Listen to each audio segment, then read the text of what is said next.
When I'm scared, I find myself thinking about you. You're out there, and I'm alone in this room. I wonder what you're doing now, and if you think about me too. 'Cause I'm always thinking about, thinking about, thinking about, I'm thinking about you, you, you.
Ladies and gentlemen, this is the last race in 2022. This is the last test race we have in the Digital Endurance Series. Welcome back to the last event we've got in this year, featuring hypercars and GT3s. My name is Flipsy, and I'm not alone for the first stint. Please welcome Charles. Good evening. Hi, good evening. Good evening, hi in chat. Yeah, thank you for joining us for the last race. We start with the practice start in 1.5 minutes and the qualifying shortly after that. And then we have a nice 3-hour race. We enjoy that. It's a nice end of the year before we start with the 2 new seasons in early January in next year. Yes. I must say that I am very hyped for this race because we have 2 different classes racing each other on a special track that has been reintroduced into the game. We are racing in Trial Mountain, and as we can already see in the stream picture, we have a hypercar. Charles, can you tell us more about the hypercar we are driving? Yes, the hypercar is a new form, top class endurance racing. The LMP1 category, the former category, was very specific in the way it was working with the hybrid, how much power it used, very specific aerodynamics, and very expensive. So the hypercar is basically an LMP1 car, but simplified with less money spent overall, which is the most important thing for real life motorsport, but also less power, simpler hybrid, and different approaches of hypercars are possible to make endurance racing in the top class more easy to access. And it is a very nice car to drive. It has a bit better downforce to power ratio, so it's nice in the corners despite being a slightly bit less powerful overall, but it's just nice to drive and really good working for endurance racing together with the GT cars. That's right. The hypercar that we are racing is the Toyota. If you, Yes. you can look it up in the Brand Central if you want to buy this one. You can always do. We are now in the what is it called? In the starting range to do the practice start. As you can see, we already have a lot of drivers in the lobby. Some will be joining later because they've got some time management issues, but that's not of a big problem. Hypercars are now allowed to overtake the GT cars as Simtic did. Cannot switch the camera side. Now I can. And as you can see, we've got BNR in one of the hypercars. Great livery, by the way. It's an exact replica of the Toyota livery, just with their iconic blue instead of red. It's a bit colorful through the field as well.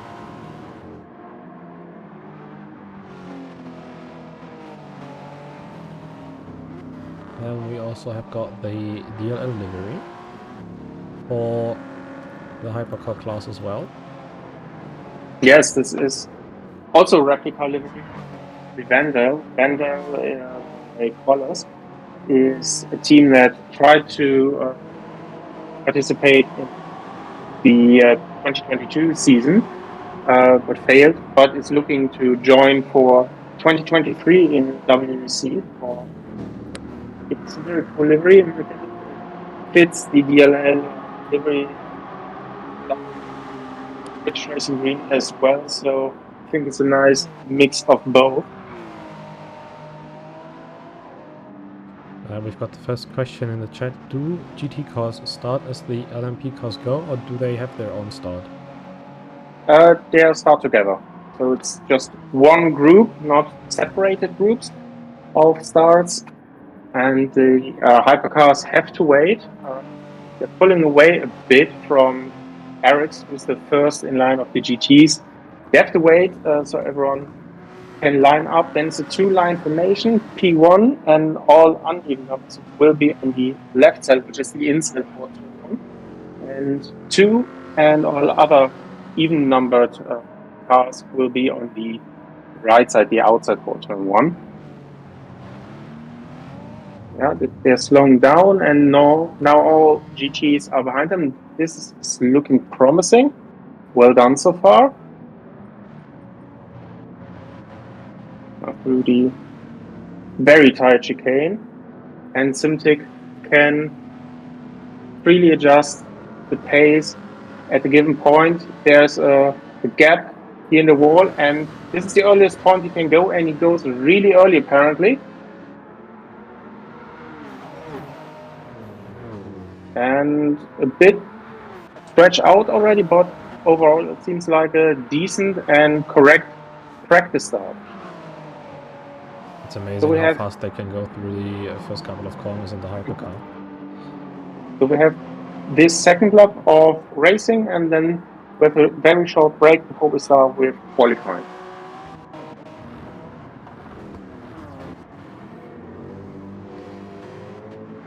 Today we can as well see many different cars on the grid. Porsche, Lexus, BMW, Mercedes also. I'm happy to see the Ford again. Currently in P6, I really like that car. It's a hell to drive for me. Really oversteering, but it's just looking amazing. It's made for endurance racing.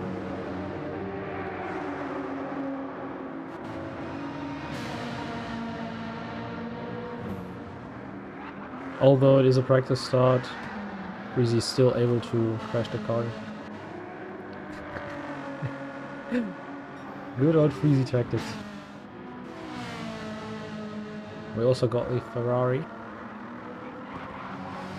Is this some sort of replica or? Yes, this is the livery the Ferrari team, of course, used for I think multiple seasons in WEC with carbon instead of red.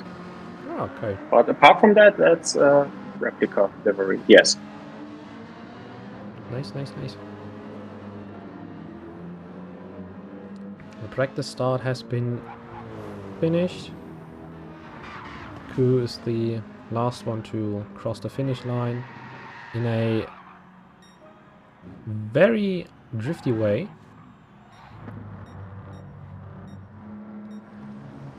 Now I guess we have to wait until 3 minutes are over, am I right? Yes. As long as we wait until the race is officially over, we can already look up the designs and the liveries we've got. First one is the hypercar livery from B&R Racing, as you can see. As we said, a nice white and blue combination. I really like the way how the colors match each other, and I also think that it's pretty well even.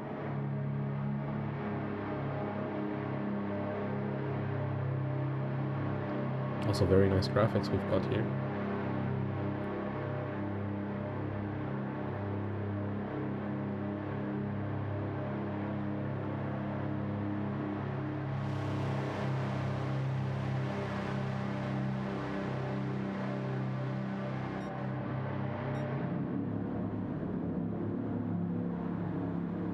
This is the BMW from Eric's.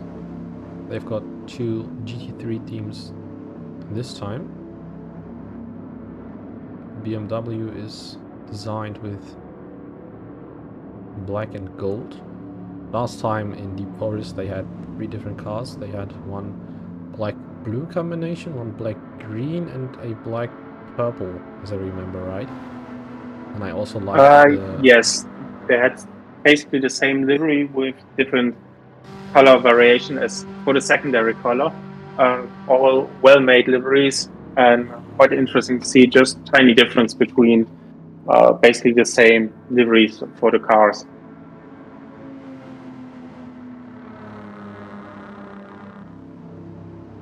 As you're watching, you can already rate the designs you see.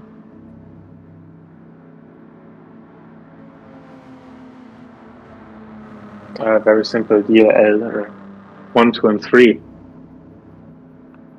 Right, chat? Special livery for Right. Group 3 race. Can you remind me in which direction it was? Sorry? Ah, good, I'm talking to Benji Dinich. I wanted to switch it up from the usual combination.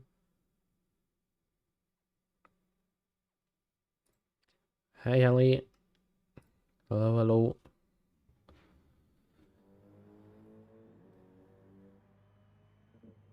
So I'm preparing the lobby for the qualifying, which is slightly different because we will not have any tire wear or fuel consumption. So just flat out 20 minutes of setting the best possible lap time.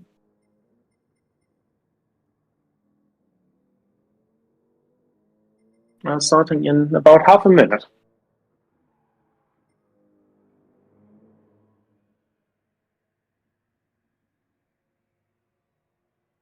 In the meantime, we can actually change the screen we've got, and also you can see on the right hand side a small car show where every livery is displayed as well, and we've also got some what is it called, escape photos made from different angles and different places.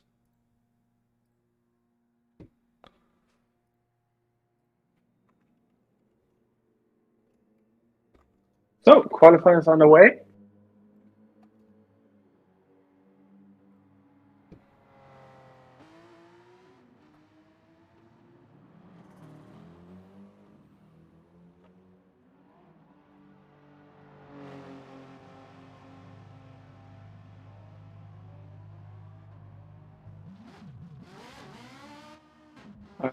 The top racer is the first one out of track.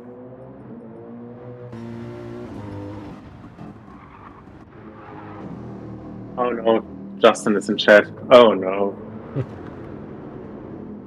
Good evening.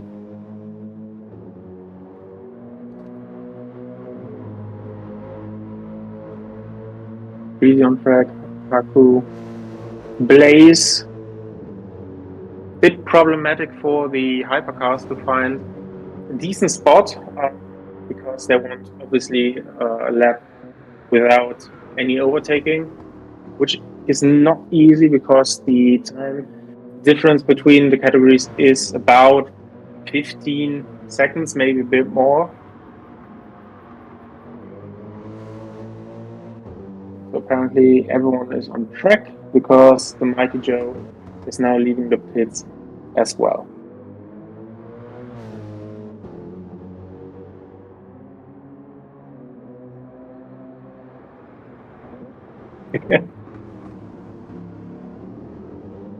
Justin is feeling the DLL love.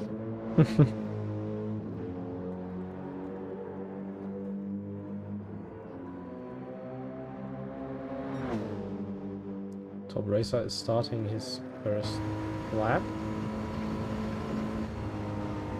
Let us watch from the cockpit perspective. Really trying to push the car through the first couple of corners.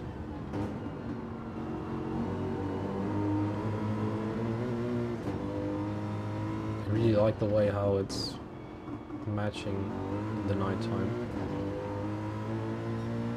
Very different vibe you've got here now racing this track.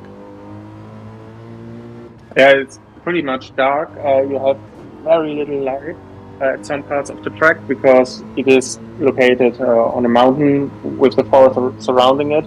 And then you have this tunnel is very bright. You meet some campers. It's traffic lights, but in general it is very dark.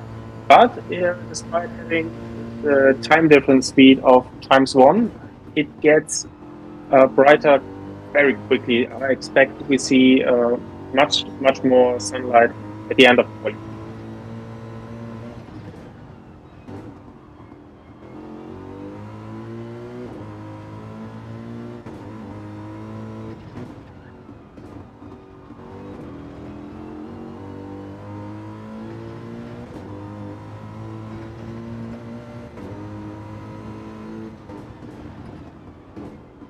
Racer is going to finish his lap, and Blaze is just a few meters behind him, so it seems that it works out for Blaze to not have traffic, and maybe can overtake Top Racer here on the start finish straight. So that is going to work out really well for Blaze. And Simtic behind with the second fastest lap time. 1:40. We know that can be easily done quicker, so perhaps not the biggest or best first lap. A bit cautious. Have a banker lap and GT Ike. Welcome to the stream. Nice that you and your team have managed to join in. Pretty curious to see where your team is going to be at the end. Hope you enjoy everything so far. yeah, Gelberg is on track. Finished his out lap and starting his lap now through 1 and 2.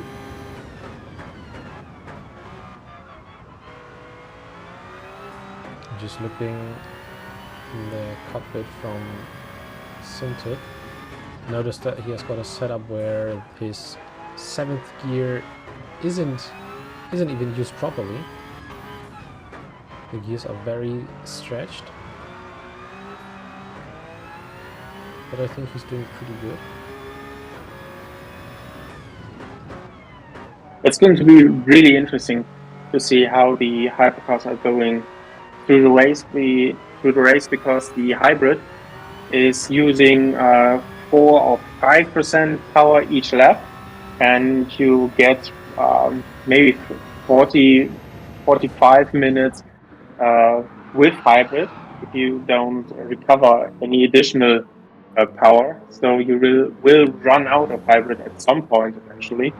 Yeah. And the car has 25 or 33, a third of its total power is hybrid, so it will be a massive power loss if you ran out of your hybrid system. So recovery of hybrid will be essential for the hypercar. Yeah, that's also true.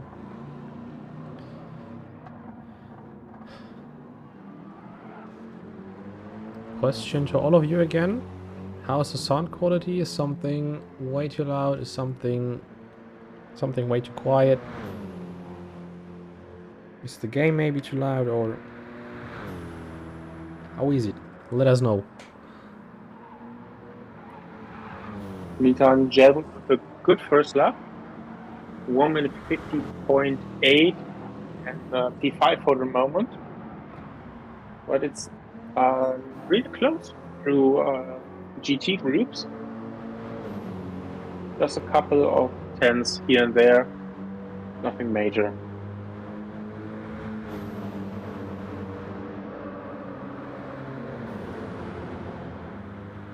Currently with Ku, who's driving in the BMW. I think one of 3 BMWs we have this evening. Very popular car, I think. Especially for this track. Slim is asking what's a relatively competitive GT race lap. Well, I can tell you in a second. Let's just finish what Q is doing.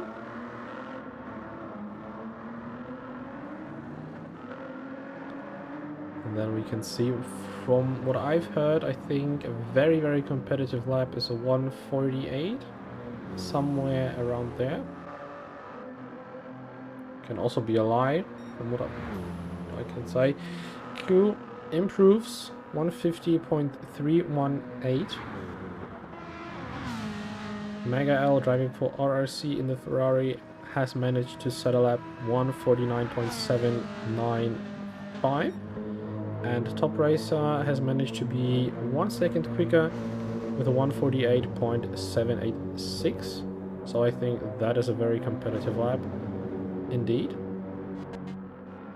You can see what the rest is doing. Don't think we see much improvement from this time. Half a second goes as well, I think, because we have no fuel at the moment. In a race situation, obviously we start with 100 liters. It's going to be a lot more, and times will be probably in the 50s or 51s even. While qualifying with no tire deck or fuel in the tank, it's a bit quicker.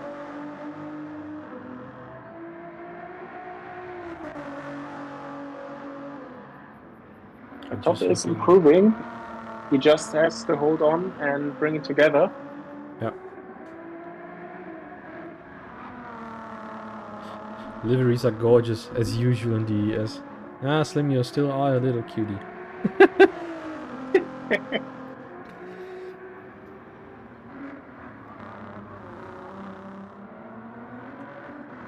Breezy has set a good lap time, 49.6, which is the personal best, I think.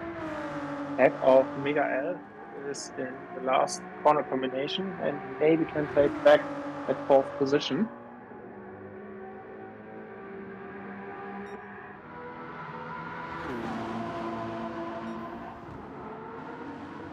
Not this time.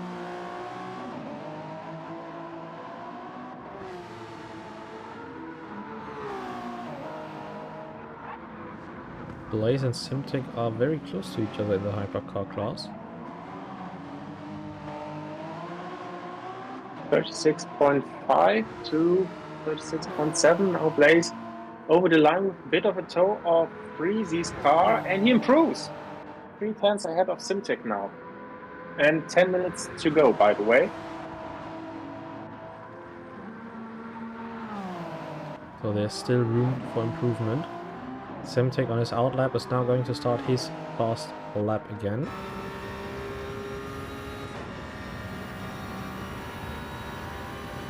First couple of corners are full throttle section. He's actually braking a little bit. I think that Simtek is running with less downforce because he reaches a higher top speed than the DLL hypercar, about 4, maybe 5 kph. So he's struggling. He gets a bit of air at the end of turn 2, and I think the DLL car is more downforce because it looks more planted there, doesn't lose contact with the road. A slipstream here from the RC Porsche, and what is the top speed? Wow. 331. And yeah, I can confirm this is higher than DLL top speed. Interesting.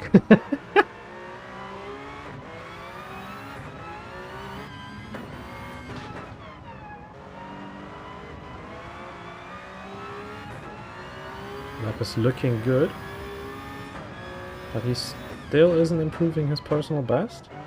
Let's see how he smashes the last couple of corners. A very tricky section indeed, because you can here build up the whole speed that you've got on a straight line, and if you miss that point, you can actually cancel the whole lap you've got ahead.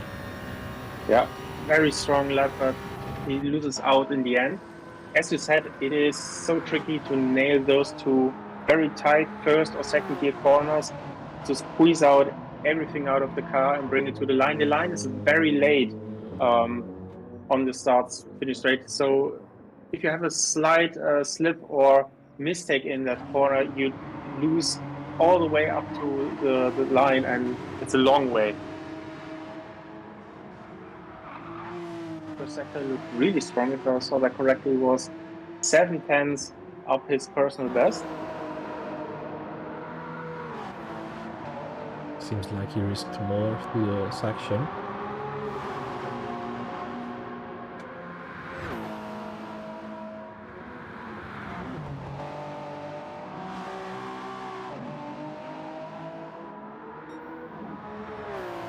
Still improving.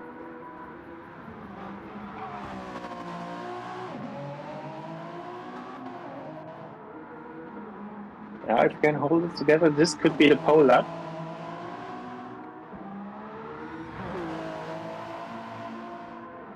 Operator standing on the side. I think that's okay.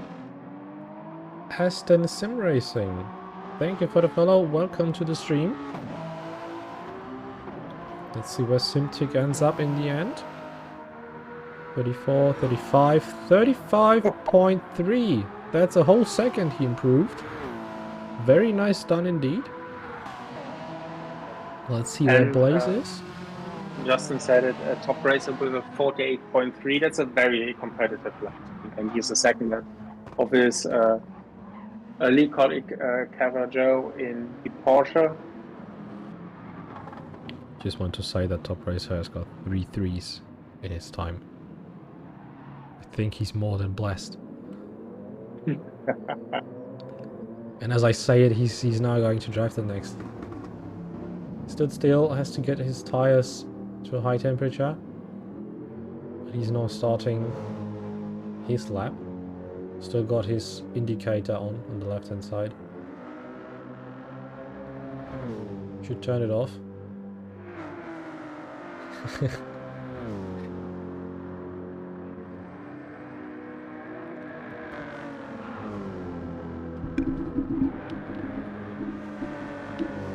And 5 minutes to go.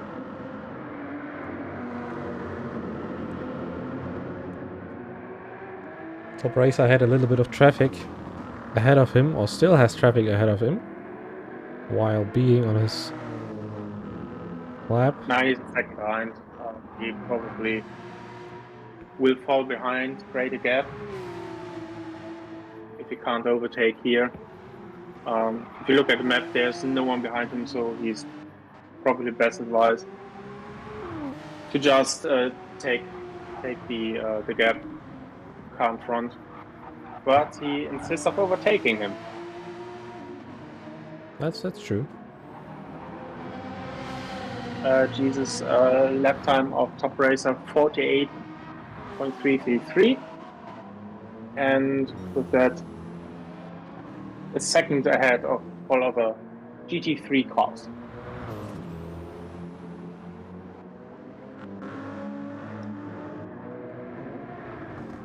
Now only half a second because Joe improved by 4.5 tenths. He has a 49.4 now and is ahead of Breezy.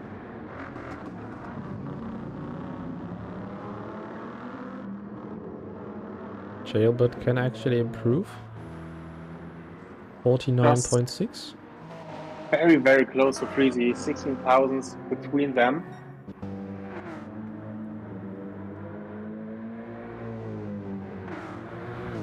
Top Racer still got his indicator on.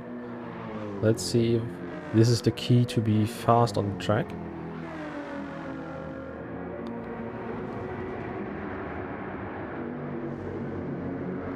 He smashes the car right through the left-hander.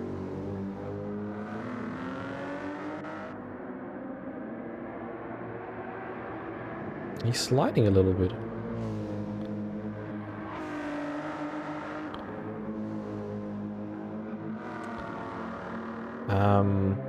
Lupe. Im Menü auf Lupe geht's runter. Und wenn du nicht bei Tuning, sondern bei dem Ding rechts auf Auto einstellen gehst, kannst du dort die Lackierung quasi ändern.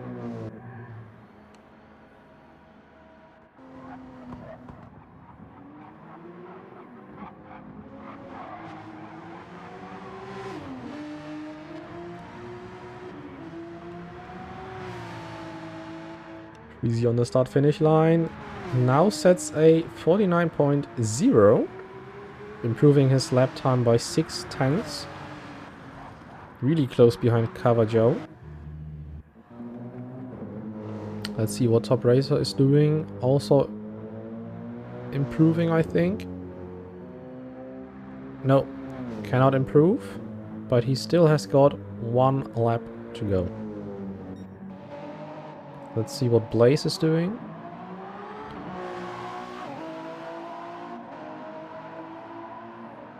Can he improve his lap time? Ah. He cannot.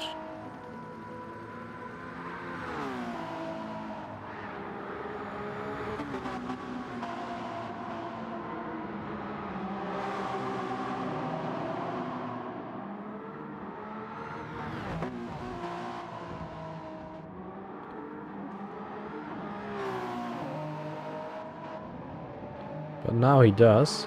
Nearly 6/10 up in the first sector. I think this is the all or nothing lap by Blaze. Let's see.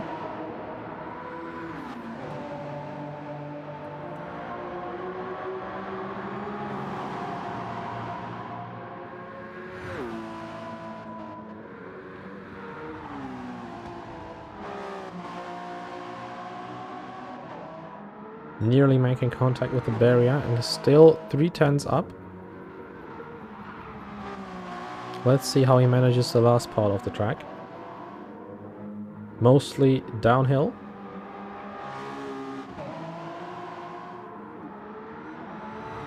A little bit of oversteer coming out of the third last corner.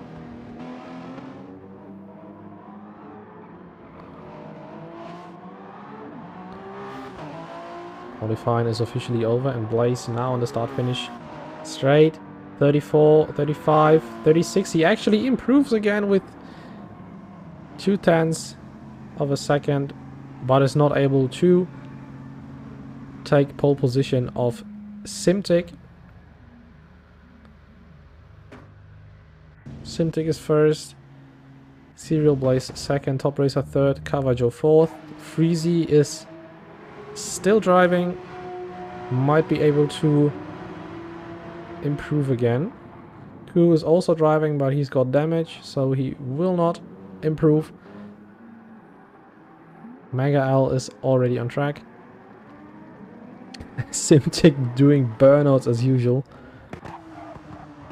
So let's ride together with Freezy through the forest and see if he can improve. 3/10 down on his personal best. Currently not looking good. Also having got a lot of oversteer through the corners. Lagging a little bit, sadly. He now comes to the last chicane. You have to be very, very tight on the left-hander to get a very nice exit for the start-finish straight. And it looked good. But will this be enough to improve his lap time? 47, 48, 49. No, it won't be enough. Freezy stays in 5th. And that's pretty much it.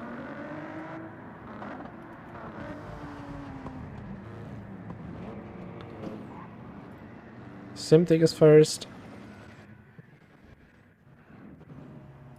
Serial Blaze second. Top Racer third. So that concludes the qualifying, and I will update the settings, and we will start racing very shortly. The thing is, I don't think that Eric's Bosworth is 10th, isn't it?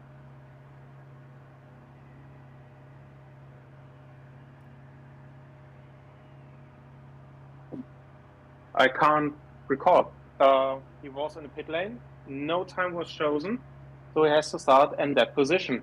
The rules are clear about what drivers have to do, what not to do, and if you can't follow that, you have to pay the price.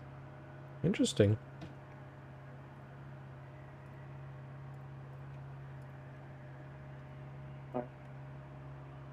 Date.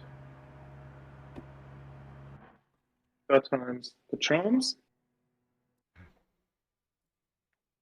Bosworth couldn't do quali. Emergency. Oh.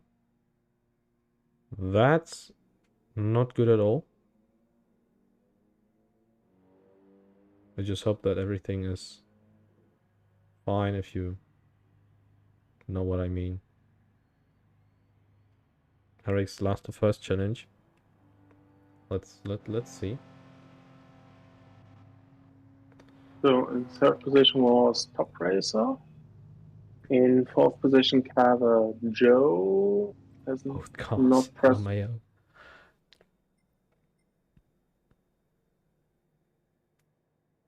I don't think you have VIP. I think it's just the Prime Gaming thing you've got. All good. All good.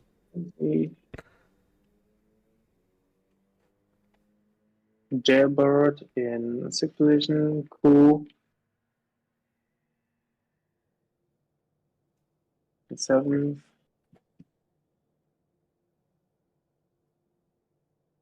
Then Mighty Joe in P8, P9, Mega L, and P10, Bosworth. And Marco will start from P11. The thing is, aren't we missing another driver? Yes, can't tell out of my head. Who's missing right now? We have 3 RC, 3 DLL. TSR is missing. Octavian. Yes, exactly, because he has internet issues. That's not good at all. Marco, please press ready.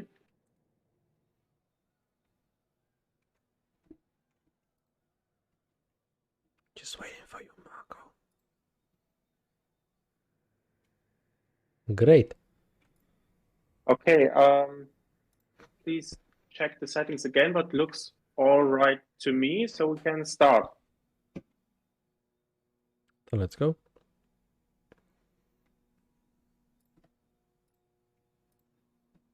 Start 1 minute. The drivers can prepare. Last quick jump out of the seat towards the toilet or to get something to drink.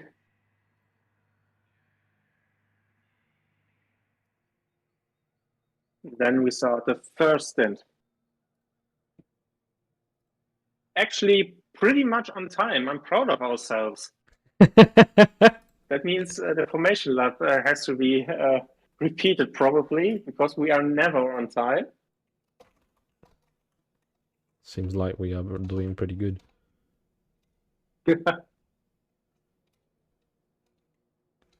Something new.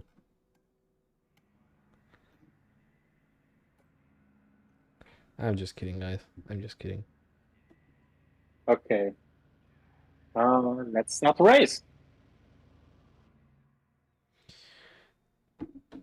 I'm actually pretty hyped to see where all the cars are going to end up in the end. I think the track itself is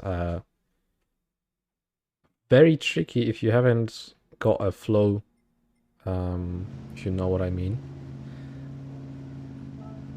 Yes, we have these 2 big straights, but everything left and right on the map of these straights is really much one corner leading into the next corner. If you mess up one part, you miss multiple corners, and it's really difficult to get back into the rhythm. So it's really essential to drive clean to those corners, to those parts.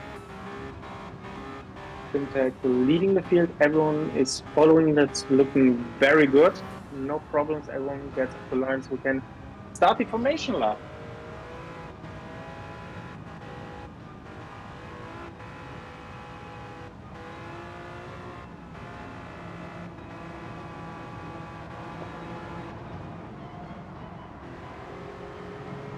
If you ask yourself what we are doing right now, I can show you gladly. This is the starting guide we have. We have a so-called formation point. which is right before the pit entry, where all the cars are going to be next to each other, hypercar class and the GT class. The next thing is that you can see on the left, on the top left, the yellow zone where you have the last chicane going onto the start-finish straight. We have the starting area.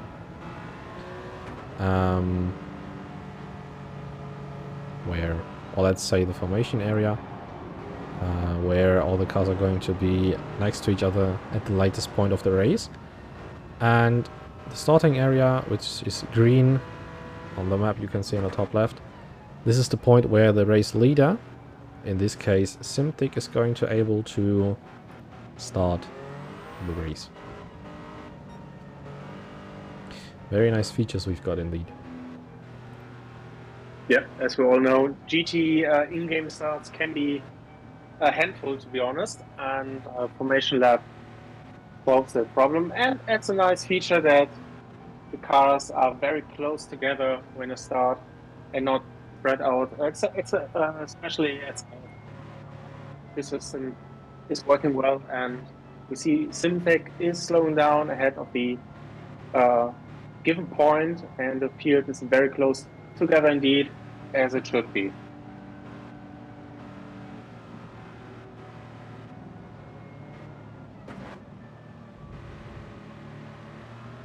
One left, one right, and then we are going to start this 3-hour race.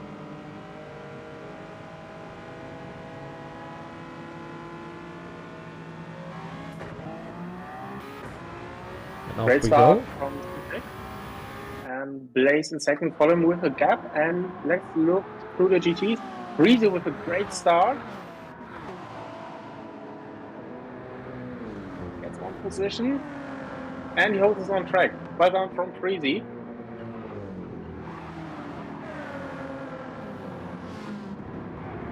And Eric's Bosworth already in 7th position.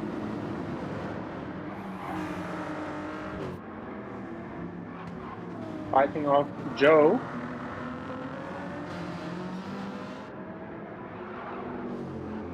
And most importantly, it looked like a clean start, and every car has survived it, no damage for the field.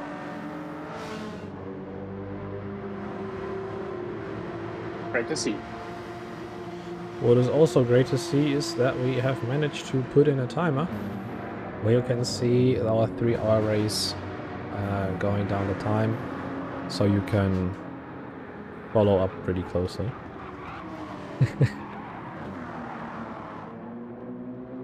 I'm following top racer Freezy and cover Joe. Freezy overtook Joe at the start and is now under pressure. The two Porsche drivers are fighting for 4th position, and top racer maybe a bit quicker and is pushing here a gap.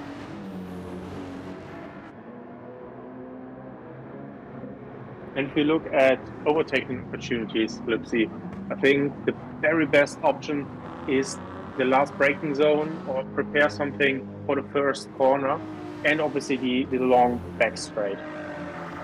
I also think that the whole point of the last braking zone, or especially the long straights, are the best point to overtake. As we go up a little back to the field, we see Eric's both attacking, aka Jailbird, into the first corner, and it goes very well. Marco just sticks into the slipstream, and Bosworth has got a lot of issue, the same as Marco, who goes straight into the wall but has no damage at his car. Just lost a little bit of his livery on the right hand side, and Jailbird is maybe, no, he's not going to stick his nose into the right hand corner. But a lot of action we've got into the first couple of minutes of the race. Who gets taken by Joe, sticks his nose up the inside before the long back straight. And we know that the Ford has the top speed usually, but the BMW is also very good on the brake, on the straights. Who ahead? Let's see what Joe can do. Mega L with a super draft here. They're going to be a move into the inside. Joe has to fight with his tires. Car is not stable enough to not lose the rear. And Mega L right behind in the Ferrari is just waiting for another mistake so he could get past more easier than overtaking both of them maybe. Very, very interesting and nice to see what is happening at the start of this race already. Who is just holding the inner line and defending very well, while Joe is trying to force him into a mistake. He has now got the start finish straight. Got through. Very late braking maneuver, got there for a second to last corner. And Joe tried to hold it around the outside, but touched the wall slightly. No damage for him, but he lost a lot of momentum. Also, almost Marco slipped through as well. So one position lost, but it could have been two. Joe has to defend now for his sixth place, because Marco has a lot of momentum and Joe has to find his rhythm again. Marco is putting him under a lot of pressure. Has now got the better line coming out of the left-hand corner where you can cut the inside completely. And now we have to see who has got the most or better straight line speed. Marco came out of the corner with way better traction, way better speed, but the Porsche seems to have more top speed on the straight. Marco will now try to get to the inside, but Caravaggio defends on the outside, but has left too much room for my taste. And I just had a little shock moment because I thought Caravaggio and Marco took each other out. Not in the same way. In front now in P4 is Eric Spotworth. He overtook Freezy on the outside after the tunnel. He had a lot of overspeed on him.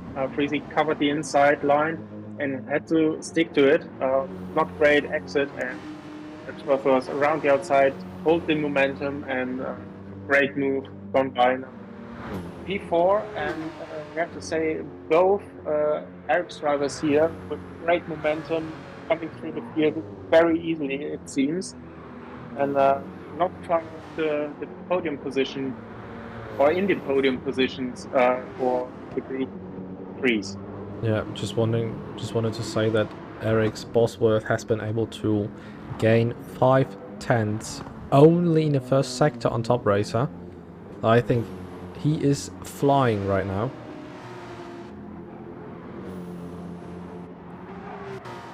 Freezy and Marco both got 2-second penalties. Could be interesting whether they got a penalty. Thanks to PD, we haven't got a replay right now, but you know, we can help ourselves otherwise. Yeah, time penalties really hurt on this track because the only zone is at the very beginning of the start-finish straight. It is a long straight and you lose all the momentum you build up really early. So 2 seconds time penalty feels more like a 3.5 or 4 second time penalty. It's really harsh, and you have to attack turn 1, 2, and 3 really hard to make the most of them, and cut there is done rather easily. Yeah. What I also wanted to say is that most of the GT3 cars are now closing in or already are on the start-finish straight, and Simtic in the hyperclass is closing up rapidly. Caravaggio takes 2 positions at once, as he does not have to pay a penalty, burn a penalty, and so does Eka Jailbird. 2 positions in one, Freezy and Marco losing here 2 positions. Freezy's fighting and he's off the front. That was... Freezy wanted to hold it around the outside, but ran off. Oh! Holy Jesus. Thank God for ghosting.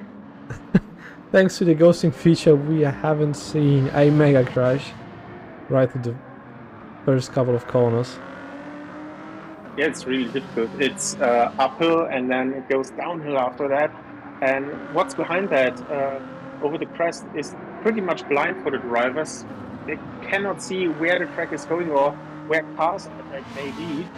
So they have to know it by heart really where the track goes and position the car in this area. They cannot see it, so it's I'm really happy that he was ghosted. Could have been really disaster. I think it was even two, so it would be DLL on DLL. Yeah.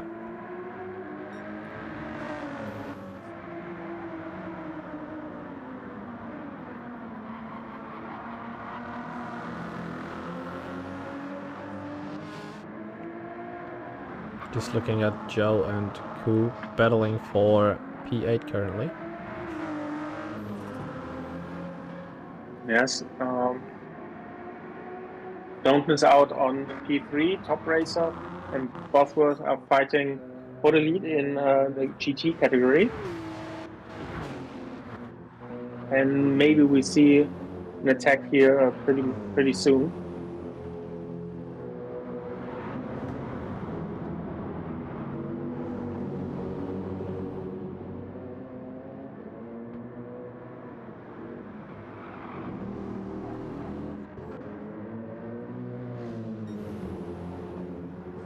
By the way, Slim Jesus just used the feature that we've introduced in our last race. We have got some sound alerts you can play for funny occasions or situations like this.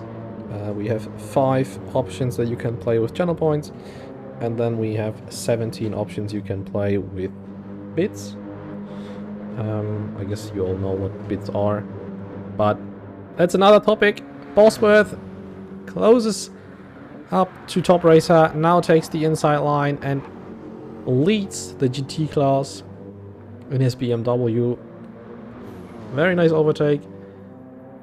And Top Racer might be able to counter in the next couple of laps if he is able to keep the pace up. But Bosworth is flying. Set his best lap with a 147.973. I think we should go to Simtic's perspective because he's closing in on the GT cars now. So we see a lot of lapping here. First off is Mega L. There's him on the straight very easily. And obviously the GT cars are 1 lap down, but blue flags do not apply even if they are shown. The GT cars can drive their own line, and it's the task of the upper class, in this case the hypercars, to maneuver around them in a safety manner. Yes.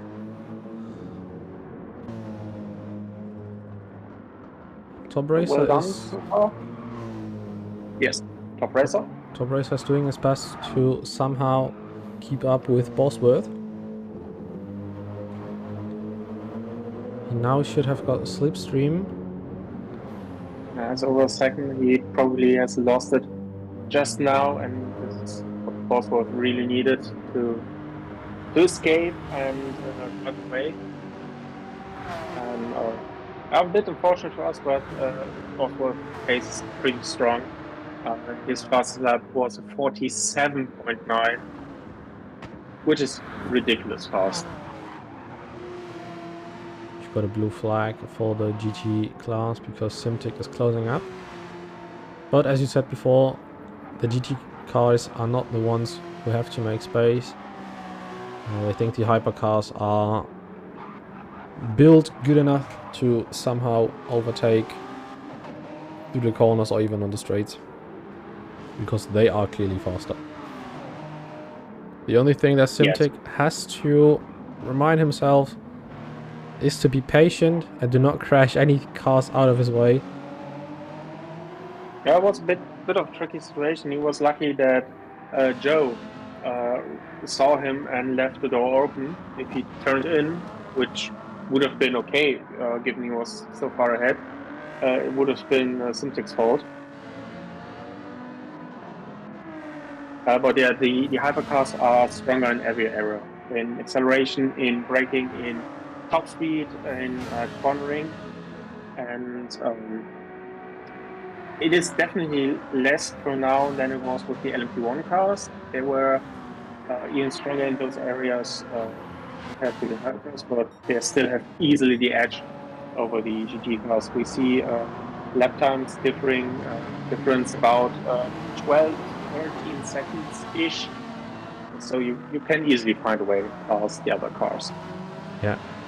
Serial Blaze is doing this right now. He sadly has got damage on the front right of his car, but now has to get past the GT cars. He already passed Freezy and now passed Mega L in the Ferrari, and now is closing up to his DLL teammate Haku. Overtakes him. The next one who has been overtaken is Joe.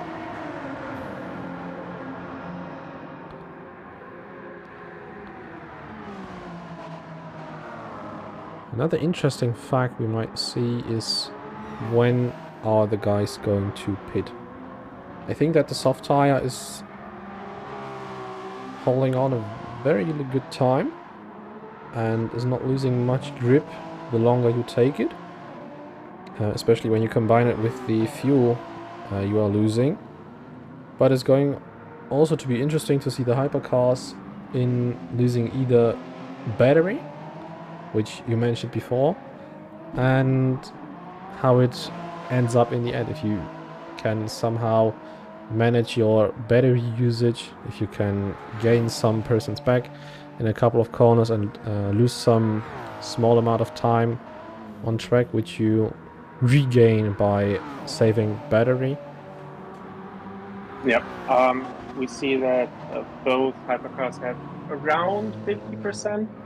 So let's assume that the hybrid lasts about 40 minutes each race. That means 15 minutes there would be no hybrid, so the cars would be significant slower, and it is a really challenging aspect of the car to take more recovery energy back without slowing too much down. It can be done, but it's also never easy, because usually you are in a fight, you have a competitor, you want to catch someone, so you don't want to lose additional time at the moment with recharging more battery. But yeah, that's part of the game now.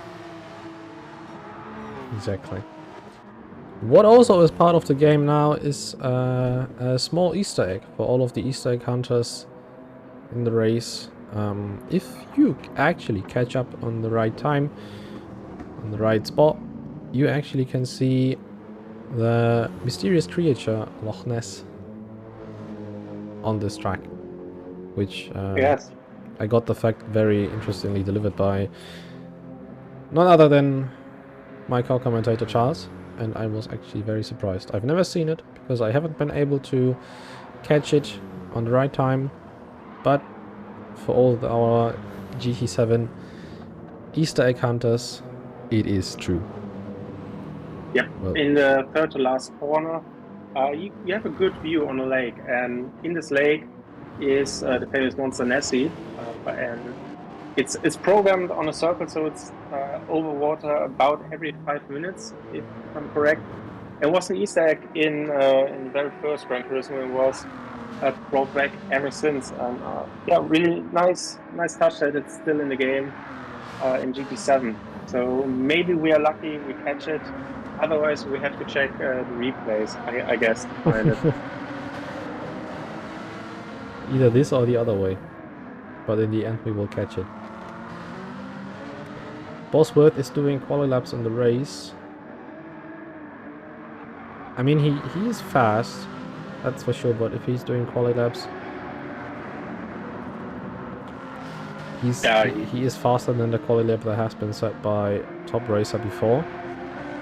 But I think can be even faster. Of course, if you're eSportler or something like this, but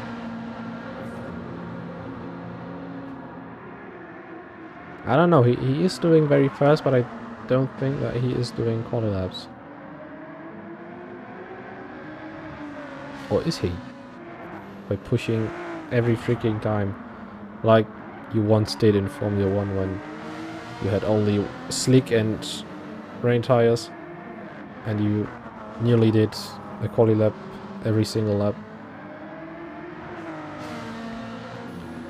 The field has split it a little bit. And we now have got a fight for P8. Joe for BNR. Mega L for RRC. And Zero Crew Haku in the BMW for Team DLL.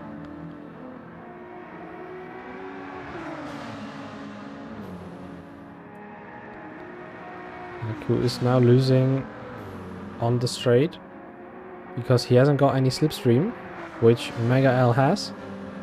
But Q is also gaining because he hasn't got any dirty air in the corners and is now even right behind the three of them again. And I think that you can now see that Q is running way more downforce than Mega L does, and this situation was very interesting. I think there was a small input lag or desync, which led to Mega L going nearly into the wall. He had to correct. Q Haku was coming out of very fast out of the corner. Didn't see that Mega L is getting either off track and coming right on behind. And he nearly ended up in the wall. And at the end, Joe is the laughing third because he was able to gain a little bit time to Mega L, especially on the straight. But now loses again in the corner section. And yes, the pole was a 48.3, but I still don't think that Bosworth is doing quali laps. No, he's right. He's on the level on the quali lap of some drivers on average, and his fastest lap was even quicker than I think top race lap. Exactly. No, this is very Make it interesting simple. to see. Make it very simple. He fast. He's driving fast. He's driving fast. No more else to say. He driving fast. It's okay.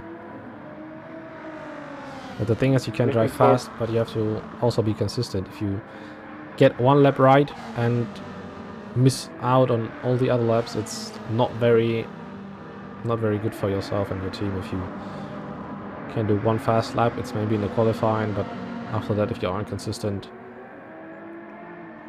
it's not very good. I mean, what I'm trying to say is not that you can drive slow and consistent but not being fast, or whatever combination you want to say. I think that all of our drivers are... Bottom line is consistency is key. Or do not miss out on the Nordschleife with 100 of a second on pole. That's always advisable. Haku is closing in on Mega L, who's closing in on Joe. Really nice group here fighting. What also is very interesting to see the type of lines they take through this one corner, while Joe tries to stay in the middle of the corner. Cool. Oh, Top Racer is in the pit lane. I'm sorry for interrupting you, but he has damage. Quite a lot, actually. What the hell did he do? A big guess would be that he crashed his car coming out of the third last corner. This is a very tricky spot where you can actually damage your car pretty easily. But let's see, Mega L also in the pits.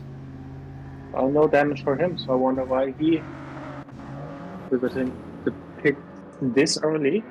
Maybe it's planned. Are looking, tires looking good, but yeah, maybe it's the great Ferrari master plan we are not aware of. The great master plan. We will see, we will see. Now it's going to be interesting to see Joe and Haku battling for P7. Who was actually able to close up a little bit in the corner section zone. both of them have got now blue flags because there is someone closing up. Top Racer is actually 2 seconds behind Q, so he is going to end up, let's say, in around 2 laps. At the back of them, Simtic has been able to overtake Top Racer and now overtakes Haku, and now his BNR teammate Joe. Yeah, pretty much perfect for him. Not losing any time. Haku is taking a very tight line through there. Maybe gains in the beginning, but loses out at the end. And Joe does exactly the opposite of it. But it seems like that Q is going for the move on the inside line, and he does it very well. I thought for 1 second that he might took a different breaking point than Bunsley one time, but he did very well. And Mighty Joe now counter attacks with a very, very dirty move. But not dirty in a way that was unfair. Not unfair, but very decisive and putting his car on the apex so that the counter can't turn in. Yeah. Yeah. Not nice, but yeah, definitely fair play. In my opinion. I mean, dirty in a way that's not unfair, but it's very, very nice to see that if there is a spot and you can try to overtake, and he goes for it.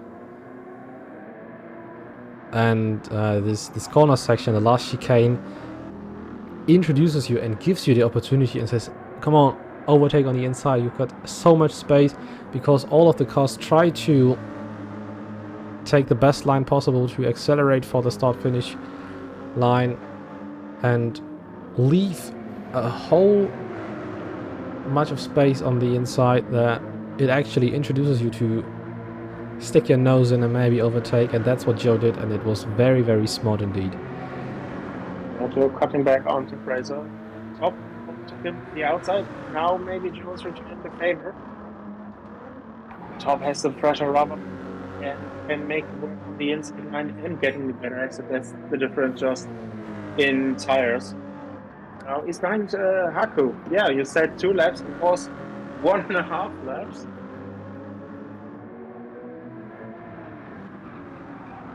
A bit defensive here. Now to present right exit. There should be possibility for him to brake later now. Haku, very late.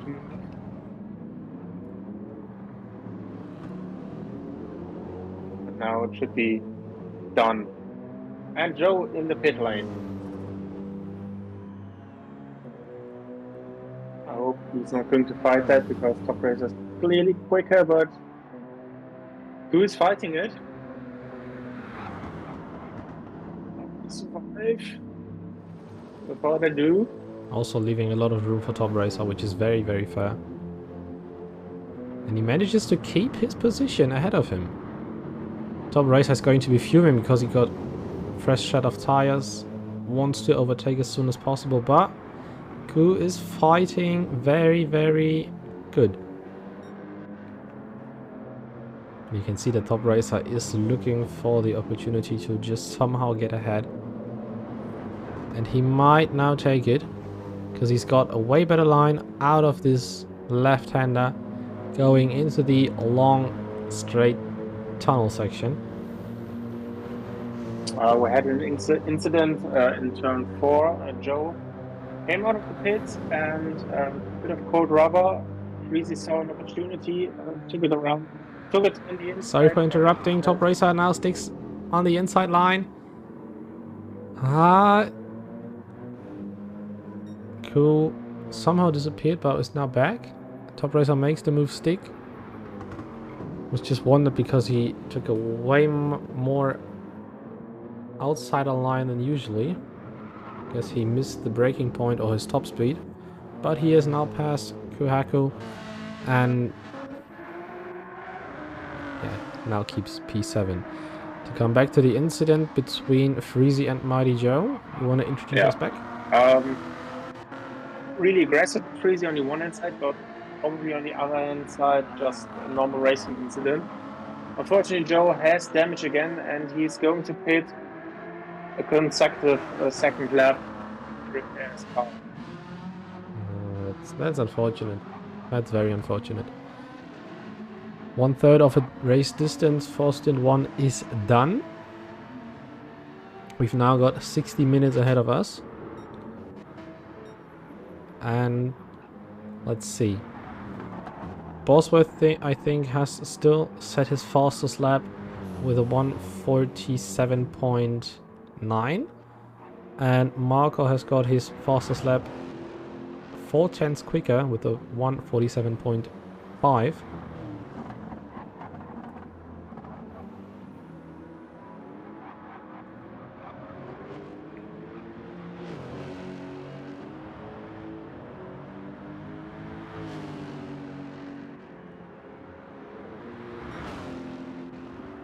And he keeps it in the 1:47s. Erics is flying away. Yeah. 5 seconds ahead of Marco, who is 20 seconds ahead of Cover Joe. Yeah, they haven't stopped yet, but so have many other people. So I think it's looking like the 1-2 in GT3 category for both Eric's drivers. Nice pair play action by Top Racer, who is letting Serial Blaze past. Blaze still driving with damage. Already got 46 seconds behind Simtic. It's a lot of wit that you have to get rid of later on, Charles. Don't you think?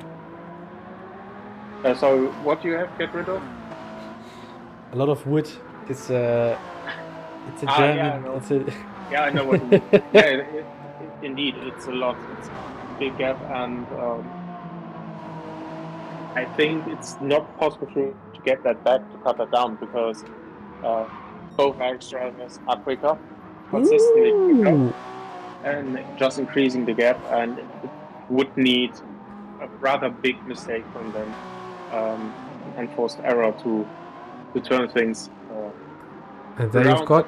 Hopefully they get together and fight for that position. Oh, I see what you meant. Simtic in the pit lane with damage. Exactly.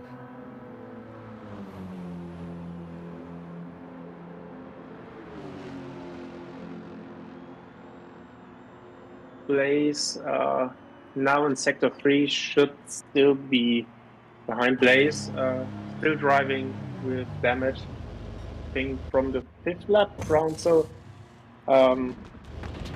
he's used to that, but Simtek has the gap and the advantage to take this early pit stop. Now Blaze is in the pit lane as well. If we look at the hybrid, we can see that Simtek only has 10-ish% left. So that hybrid is running out very soon. I see it. He wrote in chat, car didn't stop, hit wall. That's a very good explanation of what happened. And I can understand what happened, because when I tested the car myself, the Toyota hybrid, what I thought was, maybe not because of the setup, but maybe because I am trying to get used to a new wheel. If the car understeers in a corner section or coming out of a corner, whatever, you don't actually feel the understeer. Maybe your steering wheel is going to vibrate when you understeer completely, but I don't know if it's just my driving skill or not, but the car is actually very hard to drive, because A, you don't feel the way the car understeers, and B, it is very tricky on the acceleration. There's a high possibility that the car oversteers, is not nice to handle through some corners, but if you make the car stick, it drives like a train on a rail track completely. Really needs to be driven in a certain way. That's true. It can be very skittish, and you need to feel certain aspects of the car to understand how to adapt to them.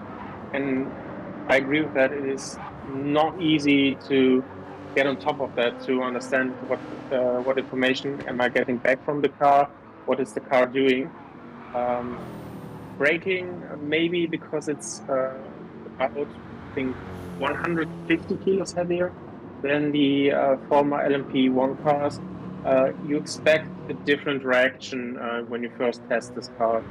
Um, it is it is heavier. It is in that regard a bit lazy in low speeds. It doesn't want to turn or to reduce speed under braking as much as LMP1s, and maybe this was the occasion of Simtek.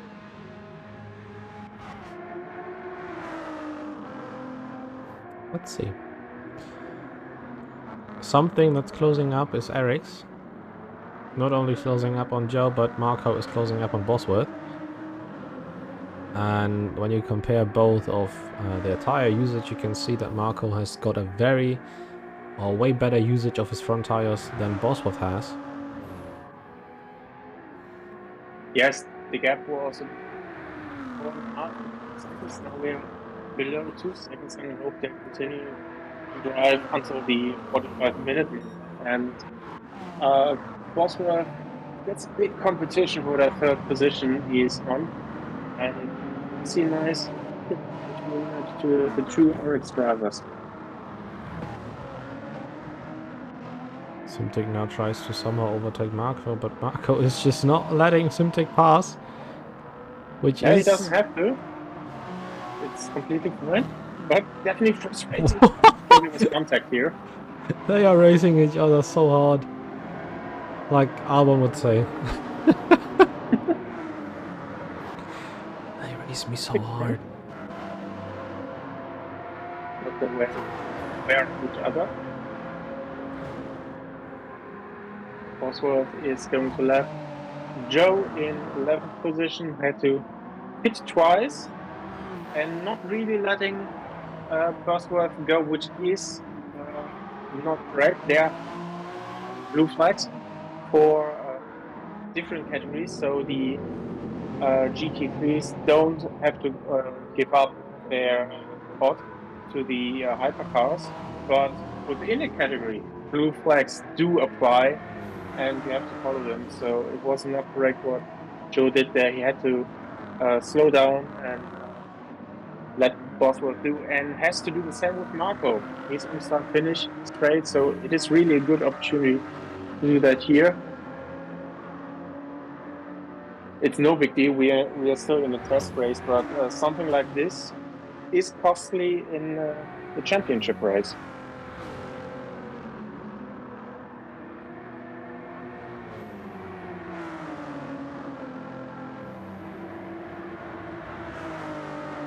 Marco's still behind Joe, but now makes the move stick. He pushed his way through actually.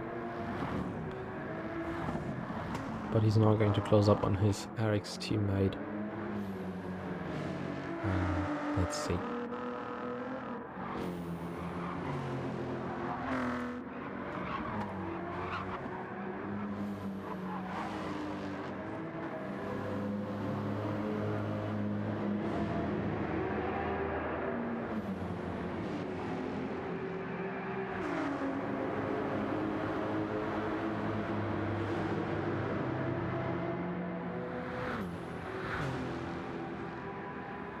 Get this down a second, so slipstream is going to work now, and that's quite effective, to be honest. We have two very long straights for the penultimate corner. We have a semi-long straight.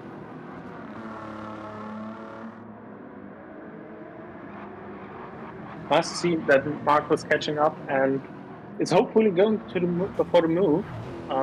You said it. He has better tire wear, and he's feeling the advantage. Every corner he's gaining a bit. He's closing in. Now the type of line he took out of the chicane was exactly the same thing that I wanted to try and explain to you. That when you come into the corner section in the chicane, you want to stay as tight as possible onto the left hand side to get as much of acceleration onto the start finish straight, so you can gain up top speed. And I don't know what Marco's doing, but I think he likes to fist bump the wall coming out of the first couple sections before going into the left-hander in the tunnel. Lost some traction, went off track, and as I said, bumped with the right side of the car into the wall, and did again. Now picked up some damage, and I think that's a mandatory pit stop for Marco indeed. Yeah, Jaguar in the pit as well. That looks like a scheduled pit stop. Maybe a bit earlier to drive to the end on soft tires. Definitely possible. Medium tires. Let's see if we can nurse these tires to the end. And we'll see Marco is the next driver in the pit lane. So yeah, very unfortunate. The gap is opening up.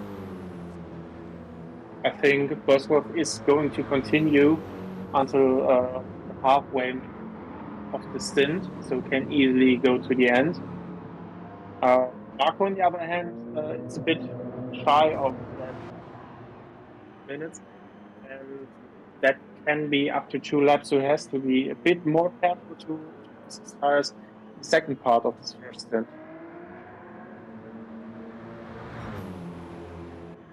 Let's see how he manages. Jailbird, I think, is going to finish on the new tires he has got now. Maybe not. He picked up damage. He went out and picked up damage. So maybe this is a short sprint, and again another pit stop to go to the end. Simtic now has run out of battery. It's going to be interesting how much he's going to lose on time on track. Okay, interesting. His last lap time was almost a 1:40, which is, let's say, 4.5 seconds slower than his fastest lap. So it's quite a lot that he lost. Maybe it was because of traffic. Yet probably 2 cars to overtake in this lap as well. But especially here in the acceleration zone, out of second or third gear corners, you feel the missing hybrid. This lap was good with a 37.2, around 2 seconds slower than the fastest lap with traffic.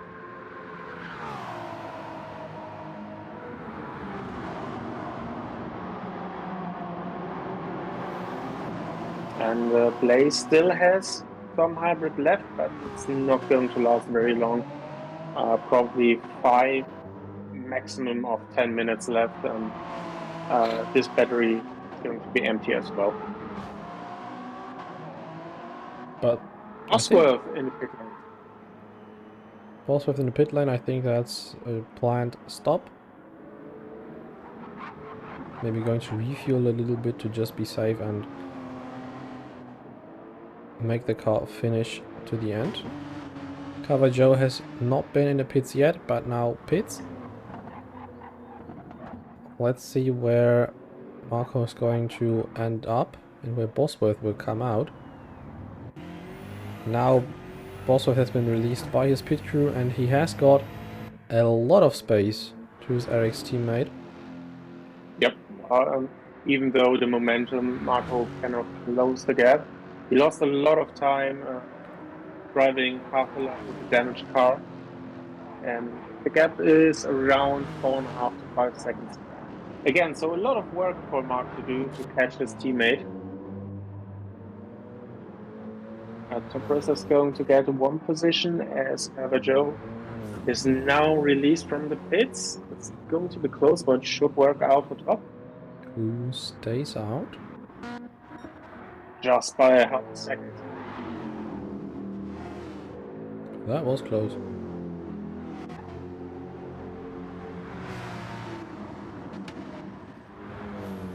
Let's see what the rest is doing. Mega L pitted once, I think. Yes, if I look at the tires, he has. Yeah, he had one. Ku Otherwise, still it would be really hasn't. impressive with this tire wear. Yeah. Yes, who indeed has not pitted, so has Freezy. Freezy pitted once already, but it was after the accident he had in the Yeah, second right. corner. Right. Joe also has been already in the pits. It's going to be interesting. My Ku is going to finish up at the end. He chose a very long first stint. And you also can see on the lap times that he is battling every little amount of time these tires give, but I think the point of no return has been reached already. So my advice to him would be to pit now, so he can easily end up with all he's got in the car. Maybe not even, he hasn't even got to refuel. I think it's enough if he just manages his fuel. But let's see. Who now enters the pit lane? Yeah. Tires were not gone. You could definitely feel that they were more fuel. I think, as you said before, maybe just a couple of liters to be on the safe side, and then he should be golden to end the race. That Freezy's in the pit lane as well, and that should bring up Joe from 11th position. Could be close. It is going to be close. Tires has been changed. Now Ku is refueling a little bit, I think. He did. A little bit more than half of his fuel tank. So he now definitely is on the safe side to finish his stint with this set of tires. Freezy now coming out of the pits as well. And he has actually got, let's say, 4 seconds gap to Joe, who still is in 11th place. But still ahead of a hybrid car. The third one, the one that is missing out. Simtic again trying to get past the GT cars. He saw how the fighting with Marco is, so he now leaves a little bit of space to him. But I think now in the straight, Simtic will get past easily. Even before that, takes the inside line. Did he hit the wall? He didn't. That was very close. He's now closing up on Bosworth, taking the slipstream, and might even overtake him before the corner, as he does.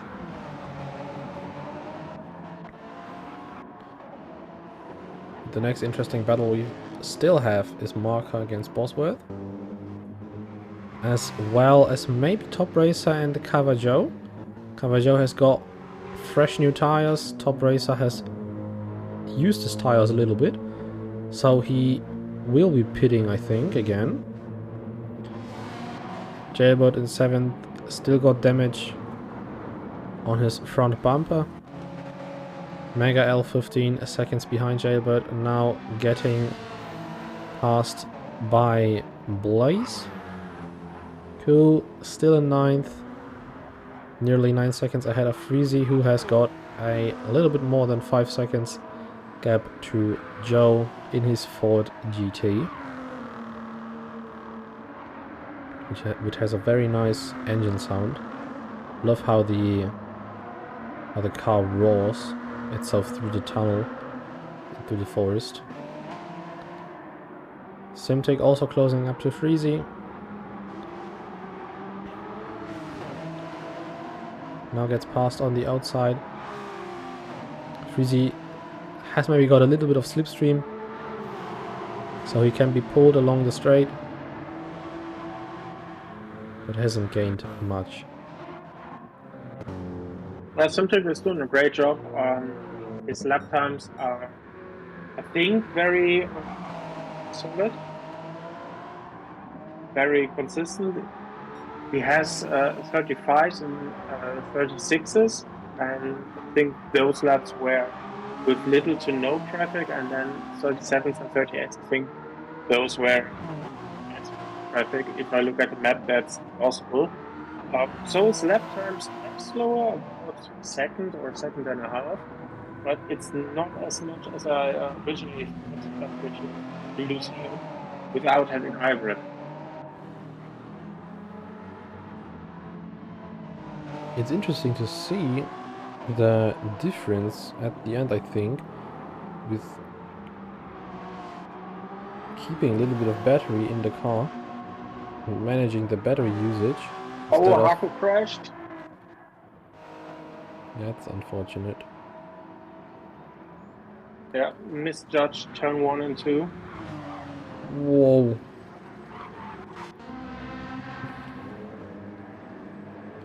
Freezy got lucky there that Haku didn't took his car right back on track. He has got damage on the front, which is very sad for him because he has been driving consistently over the whole race. And as you can see, one mistake is enough to end a stint completely.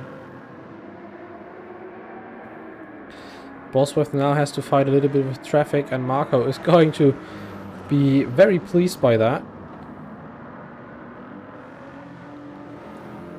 Who just tries to give them as much space as possible. And Bosworth now fights Joe.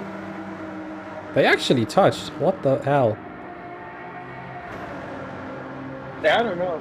Joe fought the last lapping as well, pretty hard.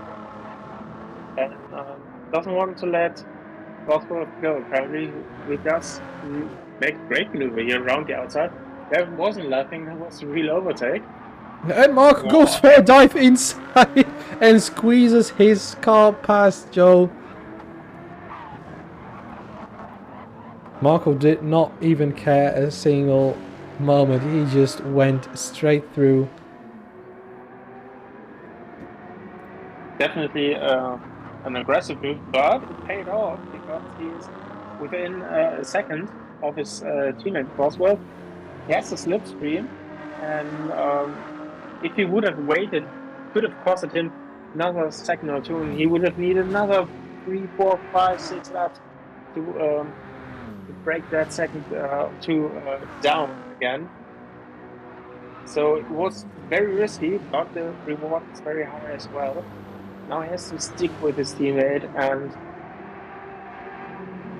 don't do any mistake, just follow him, use the slipstream, and options will open up very soon. Marco's maneuver remembered me of a situation we once had in Formula 1.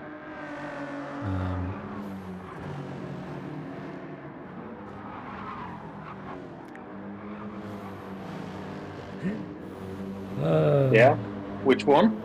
I just played it in the stream, but here comes Sebastian Vettel. Let's see if he goes for a move now. Around 3/10 is the gap now. Has a bit of straight left. It would be a bit risky to make a move. Maybe he goes for it. And he does. Goes straight up on the inside line. Bosworth isn't even fighting his place. Just lets his Eric's teammate by. And I think Marco is going to break the 147s and ends up his lap with a 146.8. Let's see, very aggressive line he takes through all the corners. Pushes the car to the complete limit. And I must say that I am not surprised by Marco. Because from the other races he has been racing in the Digital Endurance Series, he always showed that he is a driver that can push the car to the limits and beyond. And let's see, the time finishes at 47.4. Not too bad. Not too bad, Not too but bad. I thought that he is going to break the 47th and end up with a 46. But we have still got time. Yeah, maybe when he has burned 20, 30 kilograms of fuel, maybe then maybe he goes for another set of fresh soft tires. I think, yeah, 46s are possible in this case. Most importantly is now that he gets a decent gap to Bosworth, who still holds on 0.7 behind. Yeah, he's trying to break the toe. Moving to the left side. It's not going to be enough for Bosworth to make a move, I think, but he's closing 3.5 tenths down on the straight alone by slipstream, which is a lot. It is a lot.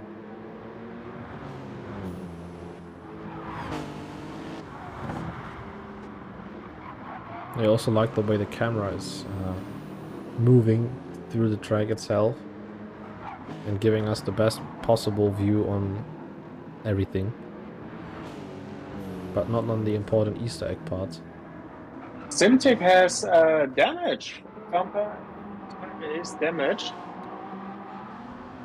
And I guess he's going to pit again.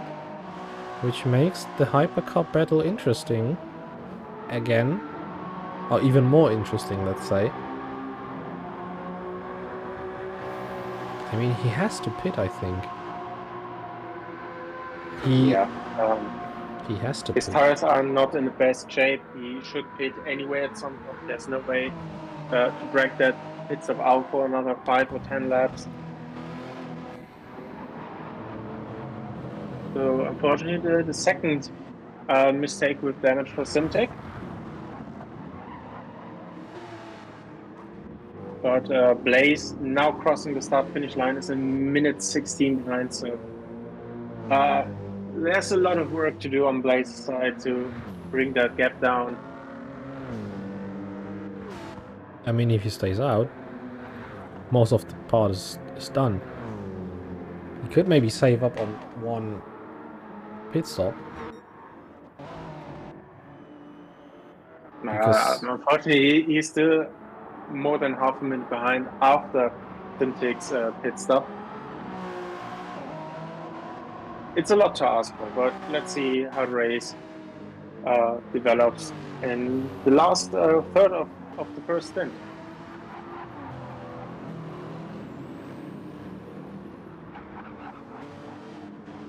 The damage was totally intentional. Now I was going for a new set of softs anyway to hard lap. Interesting tactics you've got there.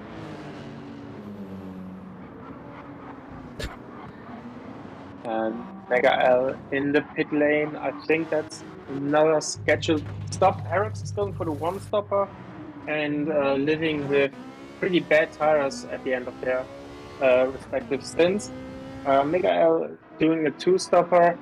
One more time in the pit lane. Yes, it's slower, but you can always rely on fresh, responsive rubber. And is ahead of Freezy, most importantly for him, and has clean air. Freezy's still driving with his pad, isn't it? Yes. Freezy is looking for a new wheel rig. After he moved, he had to sell his old rig and is now looking for another. And yeah, quite unfortunately, the whole situation to get a new wheel isn't the easiest one. As far as I know, he's looking for a Fanatec, which is a challenge in itself to get something like these days. But nevertheless, Freezy closes up on Mega L, now has the inside line and makes the move stick right before Marco and Bosworth are closing up to them, and they have to let them pass. Yes.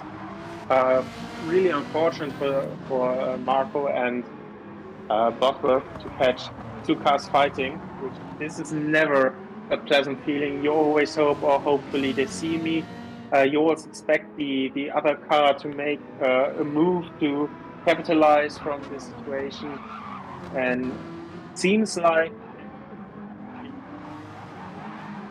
mainly Bosworth is going to do that any second now, and I hope Freeze is doing the same, and they can continue the fight.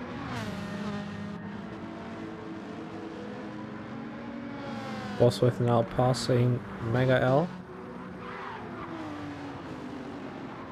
And Freezy leads Marco away.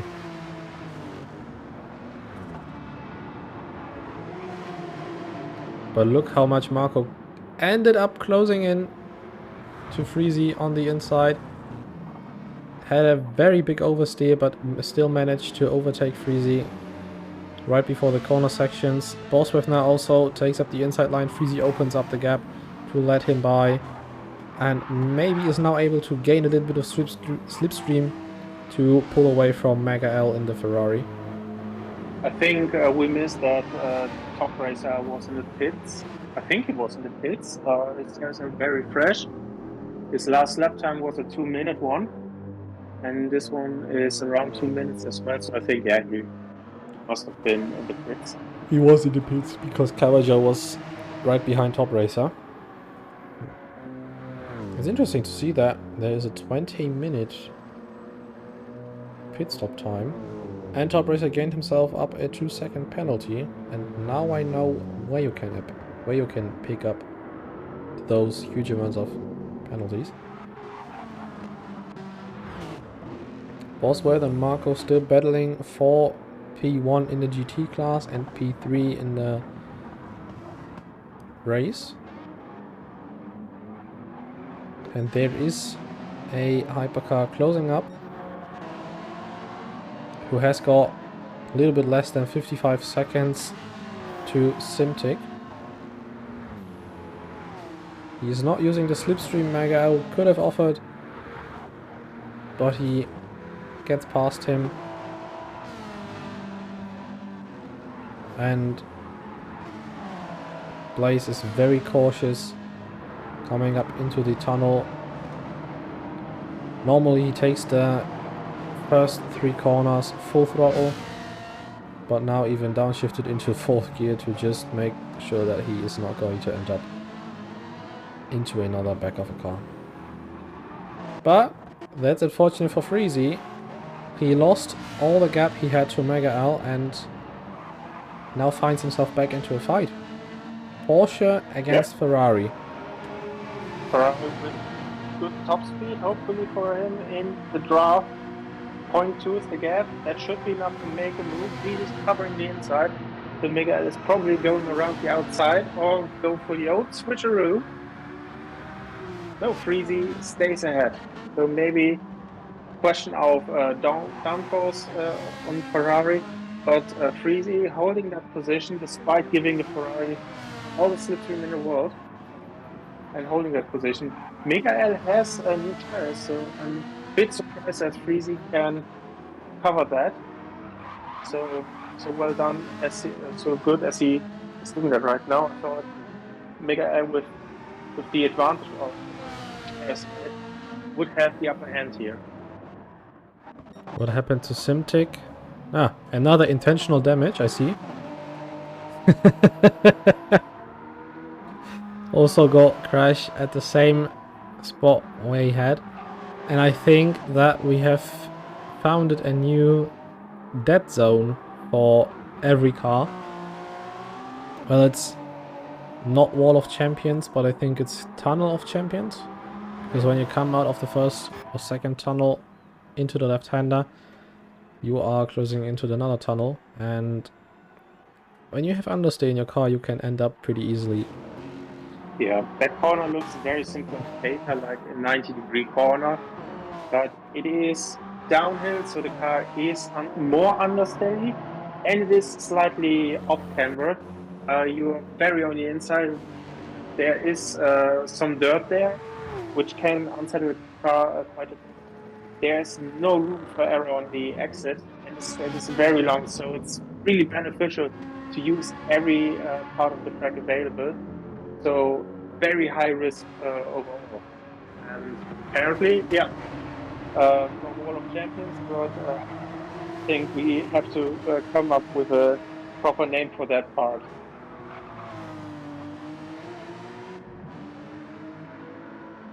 I just posted a link to a straw poll site where you can vote for your favorite livery of this race. Every livery is there to be chosen by you, and the result will be posted at the end of this race. Not this stint, but the race.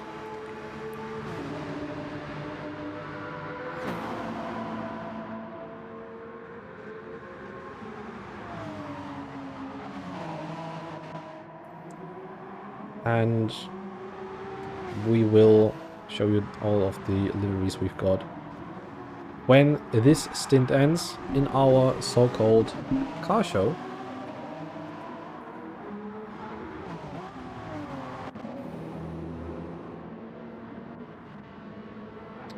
Bosworth is actually able to close up on Marco. Yeah, that's the best fight we have right now on track. Breezy and Mega allows 3 seconds. And yep. Alex, I hope you let your runners fight. Entertain us.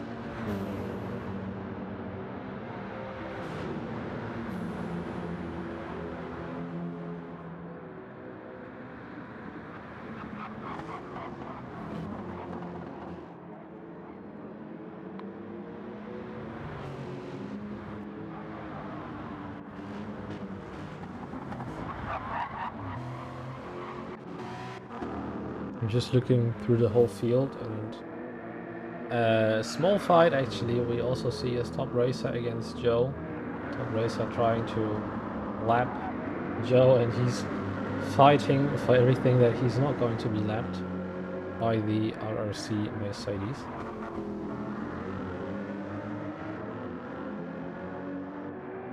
Big oversteer coming out of a downhill right hander, which is turn 5, I think.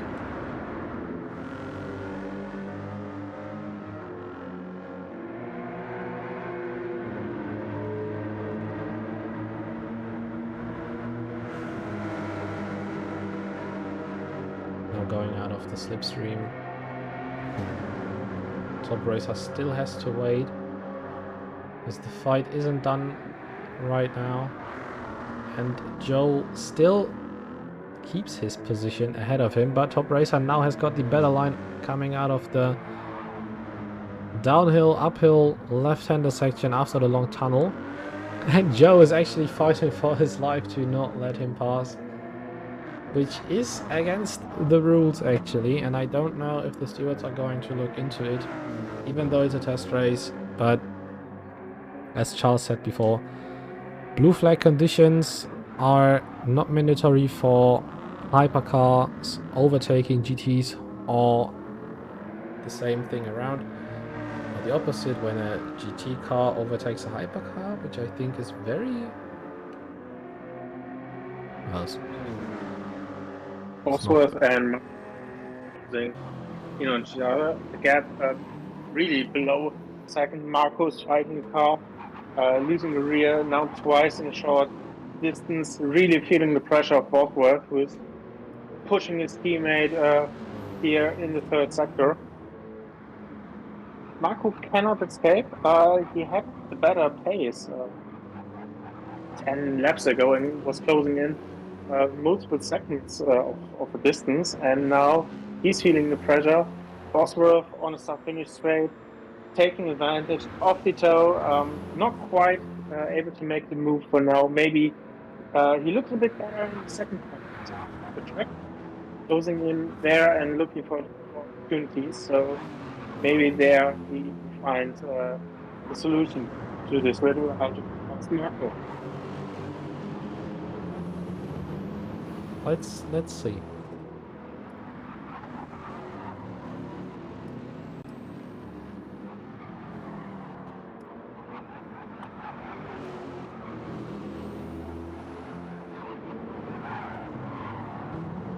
Marco's going really sideways. I was thinking he lost the car completely. But he caught it, but he's losing momentum, getting straight. He's indicating to the right side, so maybe if Bosworth goes for the move, he's not fighting it. Now indicating left. I don't know if they talked or they use mind games or whatever. But as long as they fight, yeah, he's switching left and right, and as long as they fight and keep it clean, I'm happy watching that.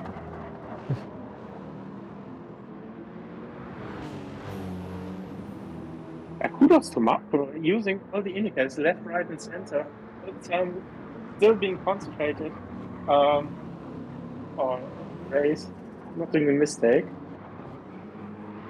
Could be freezy with this, something like this. And just saw a message in text in chat that in-game chat that Joe was told to let him go because Joe is fighting that pass as you said he shouldn't, and yeah, that's something Stuart will have a look into and clarify that.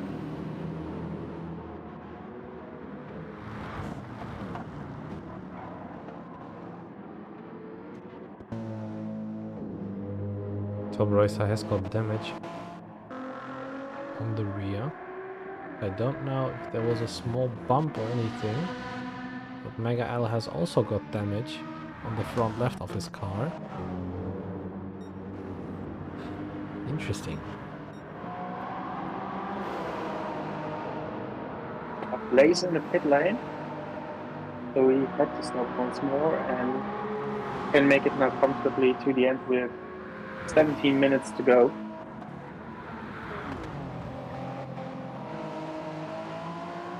In the meantime, Simtek is closing in on the battle of P3 for Bosworth and Marco.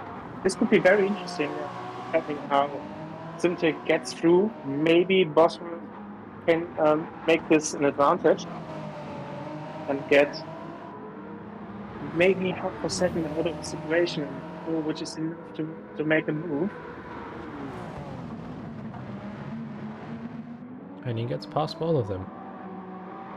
But Bosworth now has maybe the possibility to gain a little bit on Marco. Very close in the slipstream indeed.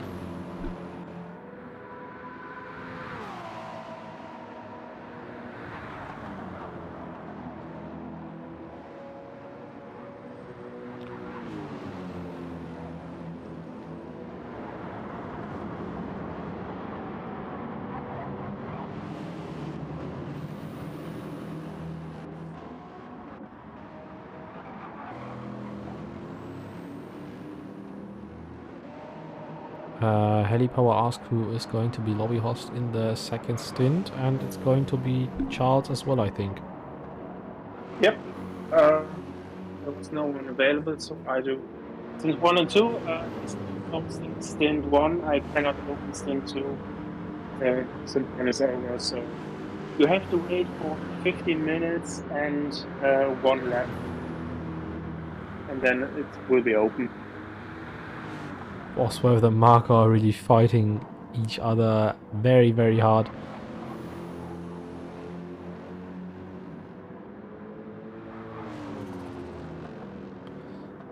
Can actually maybe turn off the display and just see all of them driving as well as the countdown can be turned off for a second as well. So let's see. Thank you very much for having me. It was really fun, but with 15 minutes to go, I will leave you to prepare myself for the second stint. No worries. No worries. Have fun in your stint. Thank you very much. I will be listening to you. Thank Good you. luck. Bye. Bye.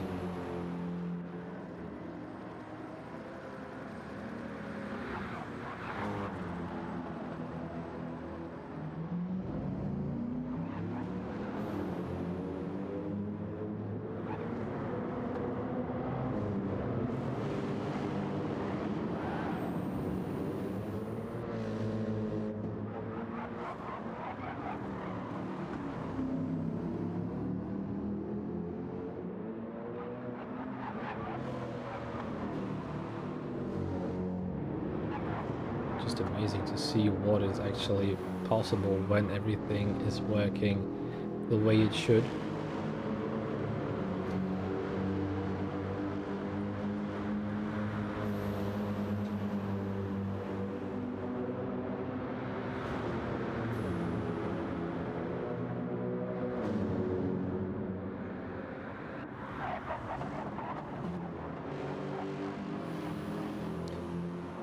We still have got a little bit of time left.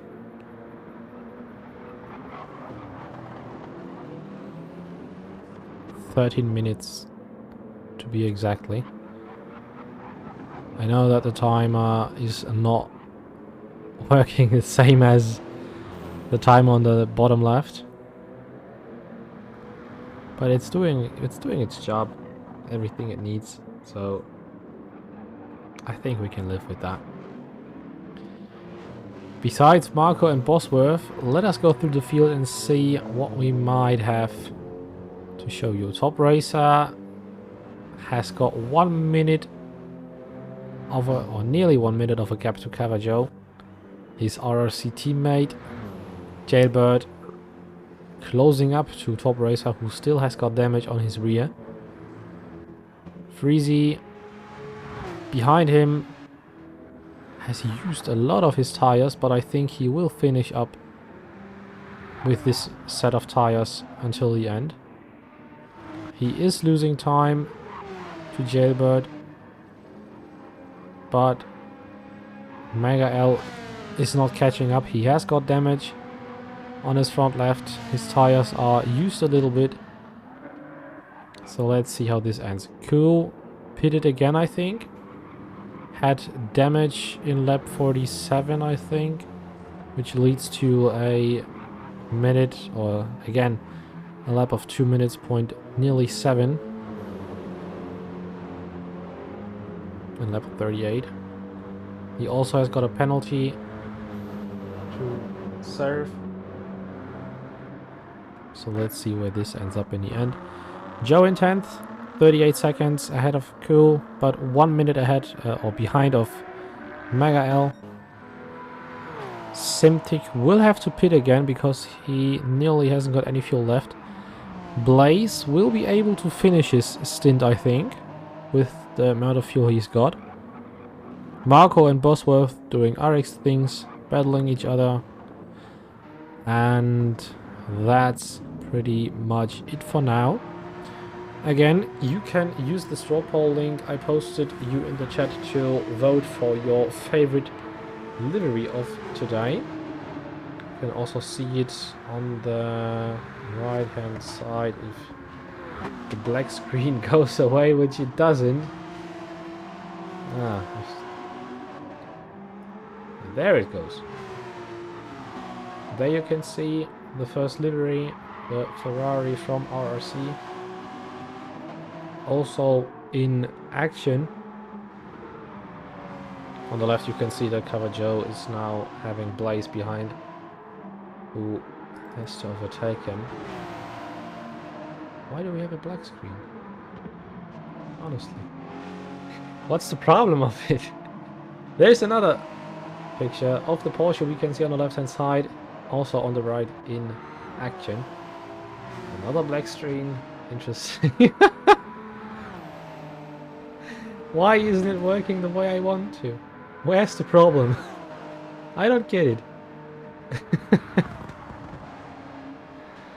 Wait, let me try to fix this.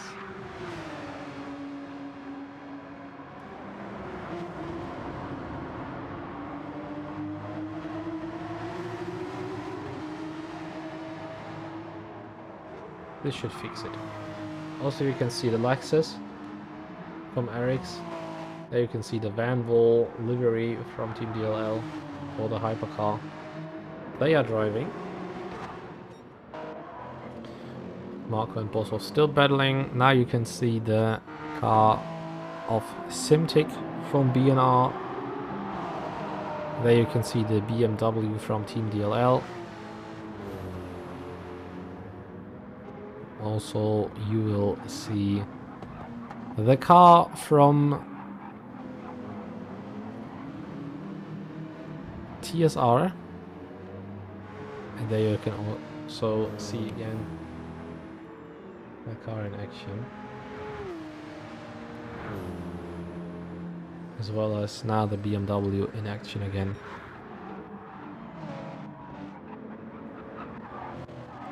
Bosworth picked himself up a penalty. So I don't think that there's going to change anything on the grid. Besides maybe Jailbird, who is closing in on Top Racer. Picked up the pace again, the BMW from GTA.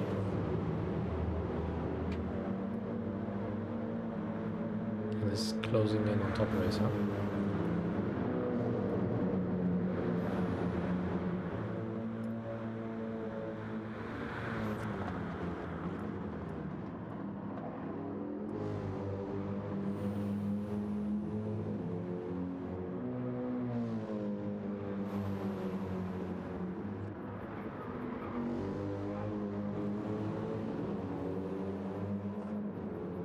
Seven minutes left in this stint. So I think we will see 4 more laps.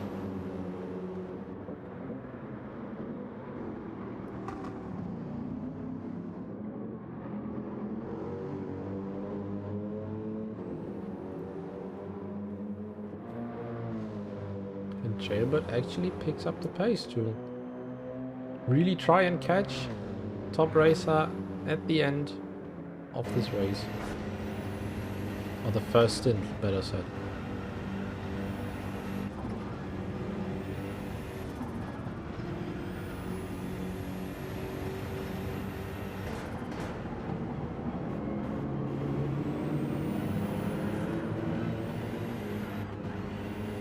Really fighting this car out of the 4th corner.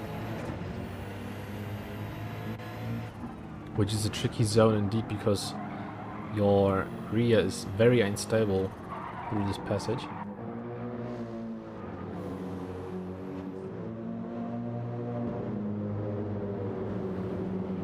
But he's doing good for now.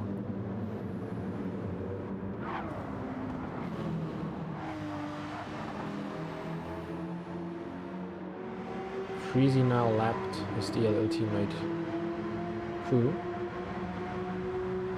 And as I said, I think he will finish his stint on these tires. And we actually missed the overtake from Jailbird against Top Racer. My timing is perfectly timed on actually nothing.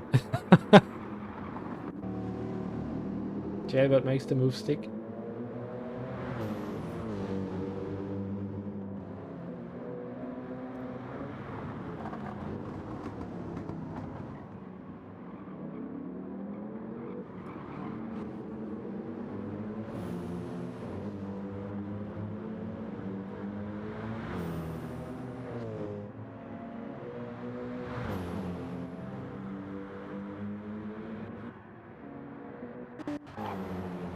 Bosworth isn't going to catch Marco in this stint. Besides, Marco is going to make a mistake, which I don't think will happen.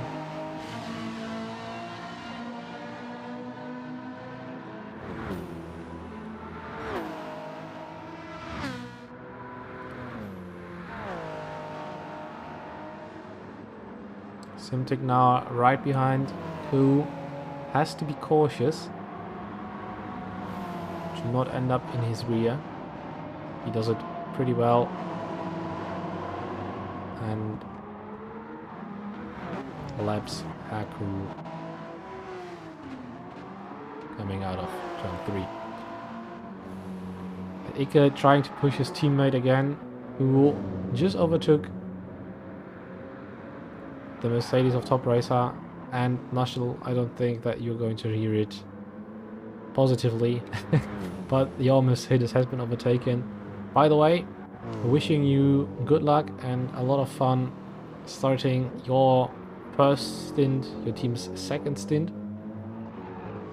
Ike is just watching their teammates doing and battling in this series. Are there going to be any battles? Simtic has to pit one last time. Blaze can finish on his tires. Marco might have to pit because of fuel terms. Bosworth maybe also, but I think that's enough. Joe might be able to finish as well. Jailbot might be able to finish. Top Racer will finish. Freezy also. Mega L will also finish, still driving with damage. Joe is going to finish safely. Q picks up another crash and will also end his stint on these tires. What happened to Top anyway? The first thing that happened, he had a big crash where his whole right side was damaged, front and rear. Where this exactly happened, I cannot remember. Maybe I mix him up with Freezy.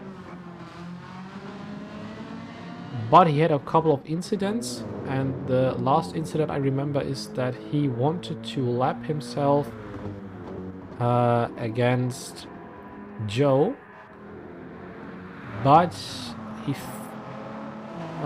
thought of fighting for his position and did not let him pass, which I don't know what happened because I haven't seen it, but this is the last thing I remember, and Top Racer has picked up damage from something. I don't know what exactly it was, but yeah, you told him not to crash. That's supposed to be your job. You can change though. You can change your job. It's always a possibility. Maybe he took the job from you so you can just drive safely.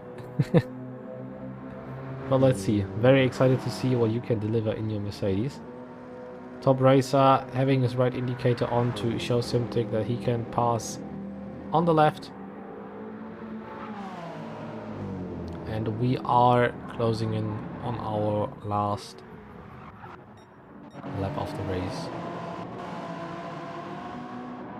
I can deliver failure. I mean, you can deliver something, but failure is not an option. And even if you fail, it's nothing to be ashamed of. Nothing to be ashamed of.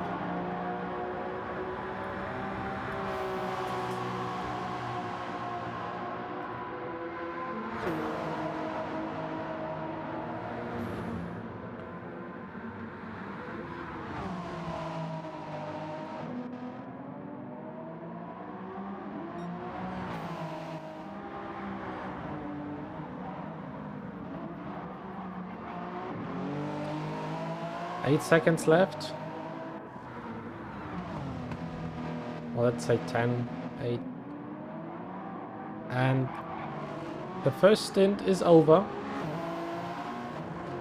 Blaze is going to finish one lap less than Simtic will do. He nearly even lapped him in the last part. He did not need to pit again. And Simtic finishes in first, Blaze second, Marco finishes third, Bosworth fourth. Joe is going to finish fifth, doing 49 laps, or even finishes 50 laps. Jailbird in sixth, 2.8 seconds behind is Top Racer, nearly 20 seconds behind is Freezy, finishing in P8 with his Porsche.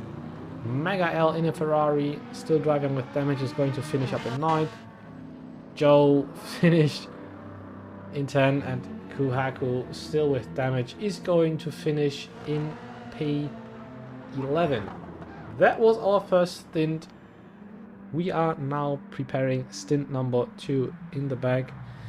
Meanwhile, we will switch over to our split screen, where you also can see the lobby itself and the car show. in the meantime, I will play you some music to somehow kill the time, if you know what I mean. Congratulations again to Simtic for winning his stint overall and in his class, and also congratulations to Marco for winning his stint in his class. Is it congratulazione? No, it's probably not even a word in Italian, but never freaking mind. I will leave you for a second. You can do whatever you want, but do not go away from the stream, because stint numero 2 is being prepared. Oh, yeah, grab yourself a drink, maybe an Oettinger, and enjoy some chips. And yeah, see you in a second.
When I'm scared, I find myself thinking about you. You're out there, and I'm alone in this room. I wonder what you're doing now, and if you think about me too. 'Cause I'm always thinking about you, thinking about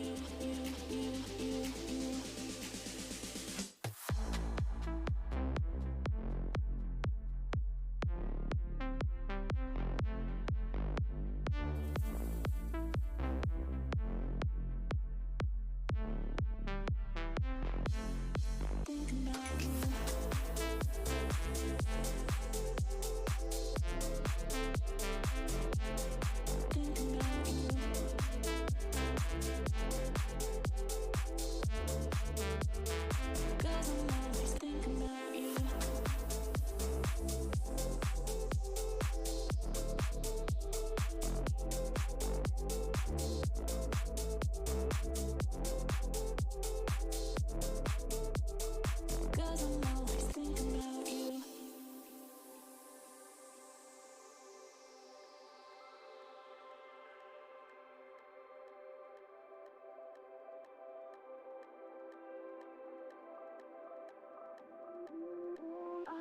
When I'm scared, I find myself thinking about you.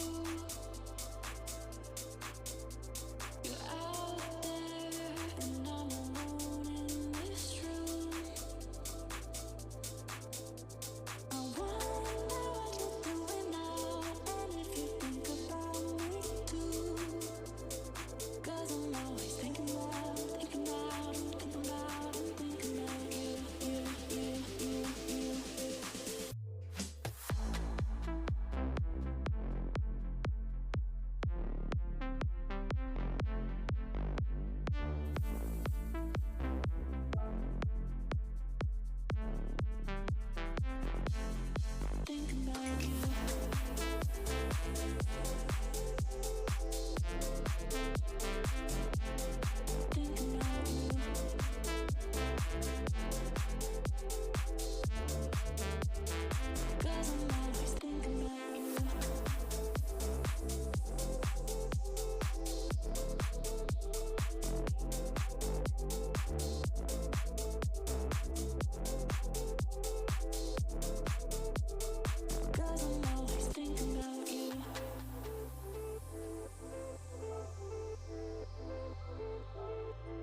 That's what the elders say. Is it really odd? And they don't see what they call the mastery part. They postulate the handmade craft. Is this yet a song or is it a draft? I remember good things and I remember bad. Yesterday's practice room is now a bedroom left. The relay baton, take it my son.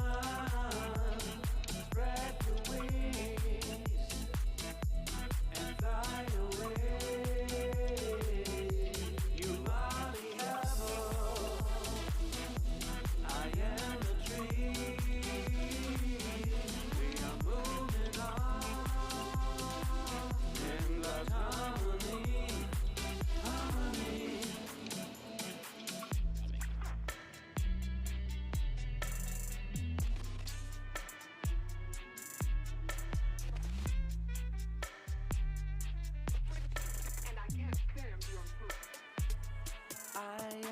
just so damn proud. It's easy to admit, and though it's not my style, I can cope with it. Celebrate the sound and rhythm alchemy, and with a little luck you will explore energy. You should be always eager to find new styles and flair. I will watch Ben and Owen from my rocking chair. The relay baton, take it my time. Spread your wings, and fly away. You are the apple, I am the tree. We are moving on, in God's harmony.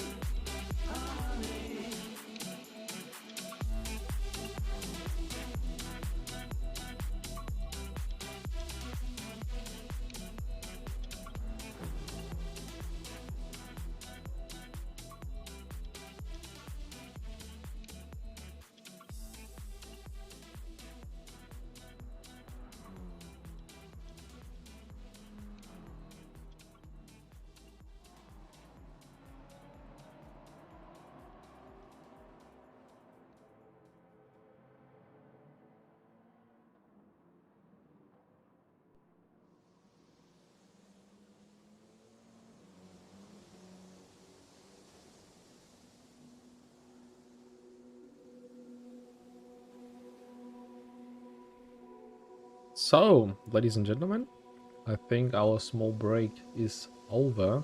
Well, from my side it's over. The lobby is being set right now.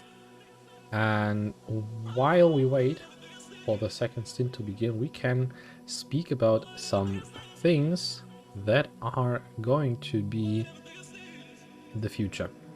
The first thing is, most of you already know it, it's our race calendar.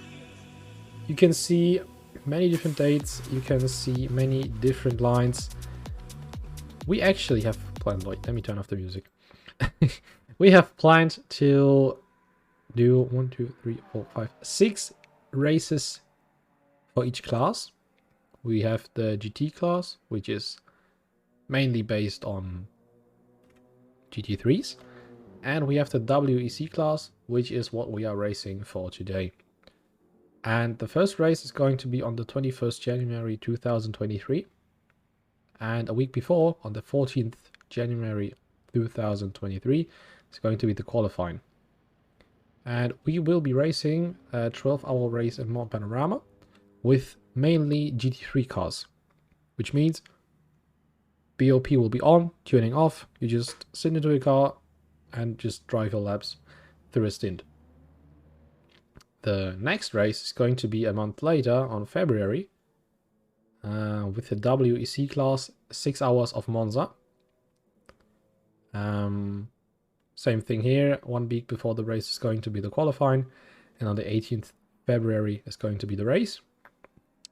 After that, we have a 24-hour race planned in Spa-Francorchamps, also being on the 11th and 12th, because it's a 24-hour race on the 12th March 2023. And same here, week before, going to be the qualifying, etc, etc. Then, 1 month later, for the WEC class is planned a 8-hour race at the Nürburgring, where we will only be racing on the GP track. We will be not visiting the Nordschleife, we will only race on the Grand Prix part. And a month later, we will be visiting Brands Hatch with the GT3 class in a 6-hour race. After that, a month later, we will have our 24-hour race at Le Mans with the Hyper and GT class in the WEC. A month later, we will be visiting Watkins Glen with our GT3 cars for a 6-hour race. After that, we will visit Road Atlanta in a 10-hour race, again in our WEC class. A month later, Who would have thought? We are visiting Nürburgring again. This time also with the Nordschleife. The 24-hour layout it is. With our GT3 class. After that we have a 6-hour race in Sao Paulo at Interlagos. With our WEC class in a 6-hour race. After that we have again a 10-hour race. And our last race with our GT3 class in Suzuka on the 11th November 2023. And on the 9th December we have our finishing WEC race at Daytona, 24 hours. There's still discussed if it's going to be the oval layout or if we will use the let's say race layout where you also have braking zones, etc. I think we will be using the layout where you have to brake a couple of times, obviously. But yeah, that's our calendar for next year. And I hope, and I really, really hope that you all enjoy and like to see what is planned for the next year. I especially must say that I am hyped for most of the GT races, especially Nordschleife, Mount Panorama. I'm hyped for Le Mans. I'm hyped for Daytona, Suzuka as well. Watkins Glen Road Atlanta, Brands Hatch, always been a track that I enjoy to drive. But let's see, maybe I'm not even going to drive, but I'm going to be commentating. Let's see where this will take us. And another thing what I wanted to show you is the following thing. Let me just find it. It's this right here. These are currently the standings that we have. As you can see, Simtic BNR leading in first place. Second is DLL, and third is TSR. And behind that we have our GTE class with Arix, with Marco and Crowhawk. After that Bosworth and Slim. Behind them is... No, wait. Actually, it doesn't add up. Wait, hold on a second. That's right, no. Hold on. Something doesn't add up. No, look. Caravaggio and Masma are third, behind Eric's Bosworth.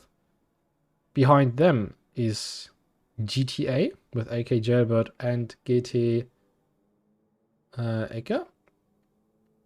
Behind them are Top Racer and Nasho. Behind them are Freezy and Johnny. Behind them are Mega L and Confi. Behind them are Real Joe and Chica. And behind them are Zero Kohaku and Heli Power. Look at the list on the right. You mean results? That's not working. I mean, this is the... Well, it's not the grid for stint 6. But, you know, these are the quick results. You know,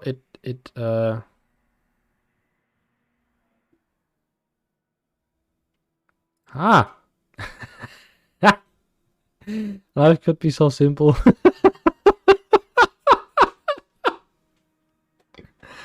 Thank God it's a test race. Blind moment. No, it was intentional. I just wanted to see if there's someone still looking at the stream.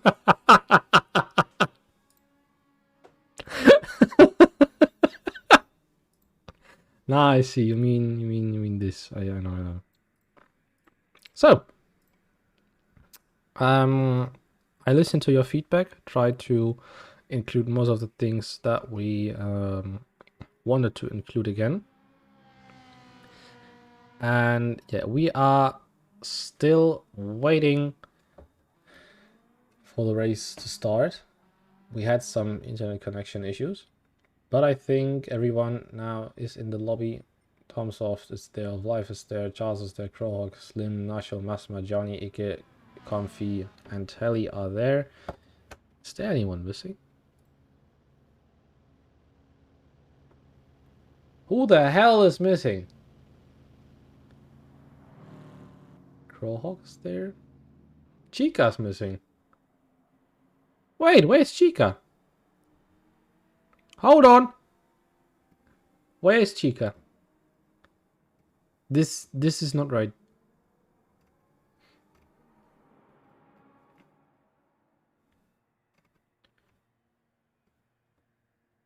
Am I the only one, or is she or he really missing? Never mind. Until the race starts, let's enjoy some music a little bit more. Tension is high. Second stint is going to be underway in a couple of minutes.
Alright, everyone is back again.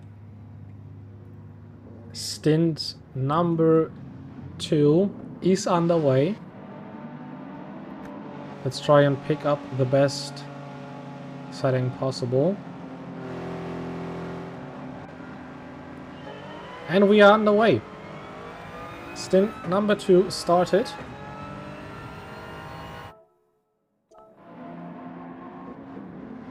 All of the drivers are on their formation lap.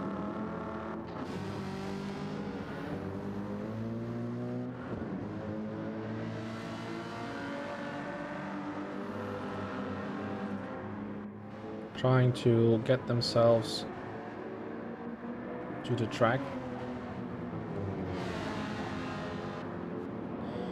Meanwhile, I am doing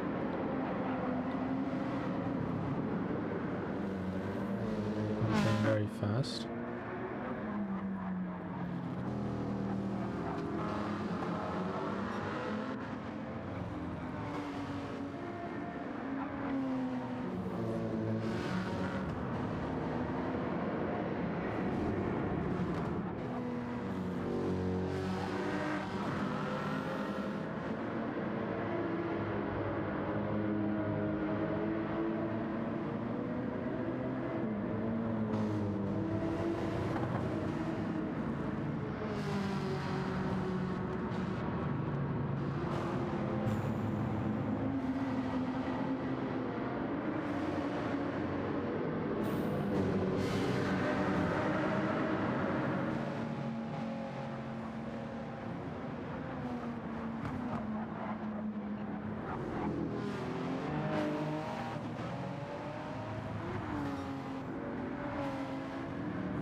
We are closing in on the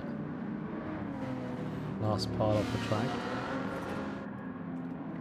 And the drivers are ready to start their second and last stint of the race.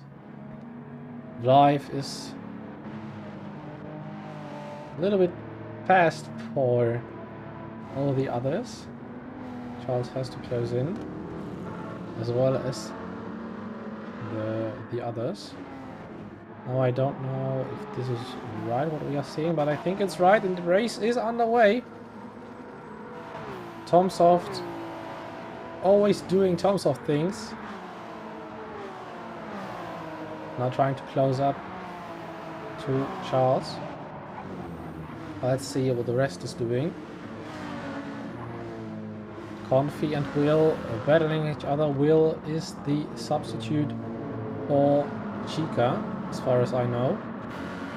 Paddy Power giving his comeback in the Digital Dune series, currently in P12. Same as Johnny, who is also giving his comeback, currently in P9. Has been touched by Confi, and there is a spin for Slim. Finds himself in the wall. I don't know what exactly happened, but he's got damage on the front right, and this is very, very, very unfortunate. Ike also having damage on the right bumper of his car. Ellie goes past him.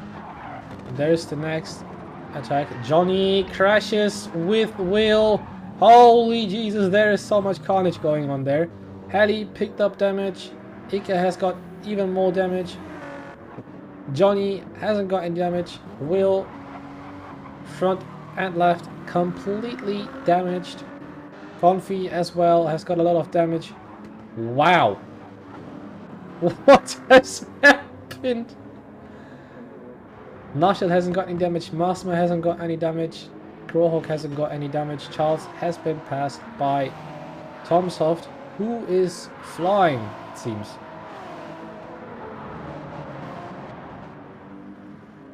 Let's see. Nobody goes into the pits, even though they have damage. Well, Comfy went, and I think that's the best decision you can actually make. Is this unlucky? Oh my goodness. Will right at the back of Gita Ike, trying to maybe force him into a mistake. But Ike drives occasionally through these past of corners and stays in front of Will. Ellie now MP8 has got damage on the front left. Johnny hasn't. He pushes his car through the track and tries his best. Marsma closing up on Nashel. Maybe re-overtaking, because as we know Marsma was in front of Nashel. He thinks of trying to go on the inside, but rethinks that situation and is not overtaking Marsma and Nashel. And Nashel keeps his 5th place for the moment. Crowhawk now doing his own thing, being at 1st place. Let's see what he can do. Tom Soft putting in new fastest lap with 1:35.085. Let's see what time Crowhawk can give us. 47.48, 48.8.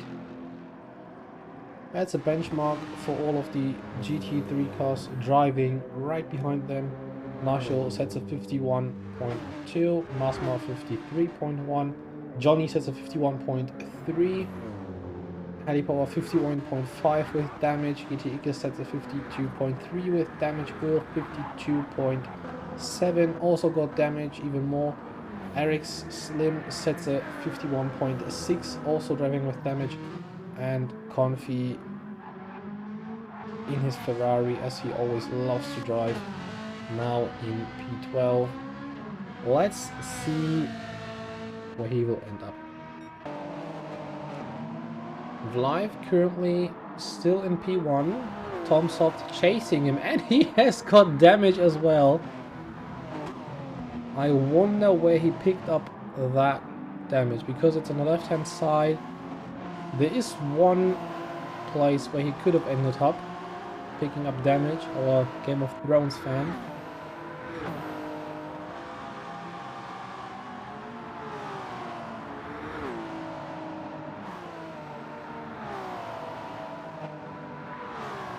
Fast as dragons, aren't they? Let's see. Tomsoft has got damage. It's going to be interesting. Vlive picks up a penalty, and Charles minding his own business currently in P3. But he's saving a lot of battery, as it seems, because, well, we can hardly compare his battery to Crowhawk, but now you can see that the battery of Tomsoft and Vlive has been used already, and you can see that Charles seems like he's saving, which could be interesting until the end of the race. Marshall sets a 49.959, currently his best lap time. Crowhawk sets a 48.494. Masma setting a 52.687. Helipower still got his 51.563. He actually overtook Johnny, who seems to have made a mistake. His last lap time 2 seconds slower than his personal best. And it's interesting to see that Helipower with damage is actually faster. We have got yellow flags, and I'm currently talking about Heli, and that's unfortunate. And he ends up in a wall. Heli doing Heli things. Let's see if he's going to end up in the pits. Confi picks up a penalty. Tomsoft is in the pits. He has to fix his damage, because his damage is slowing him down, I think. Picks up a 3-second penalty, so he seemed to cut the pit entry. How the hell do you do this? Honestly. Wait. How can you cut this? How? Never mind.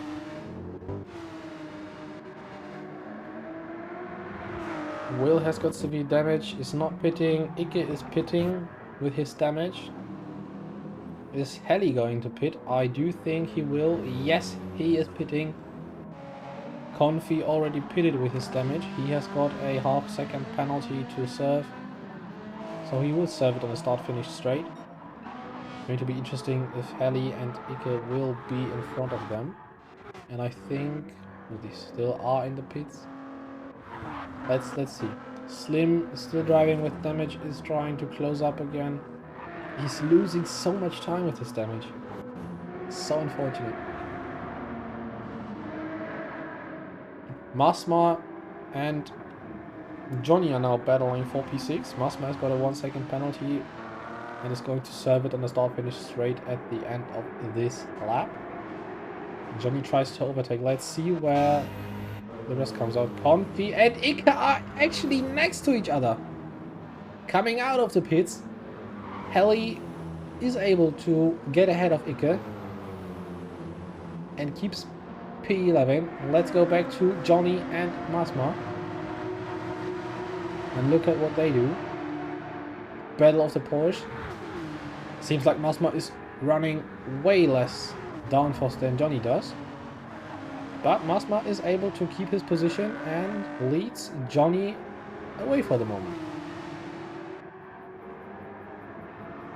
The thing is that Johnny has the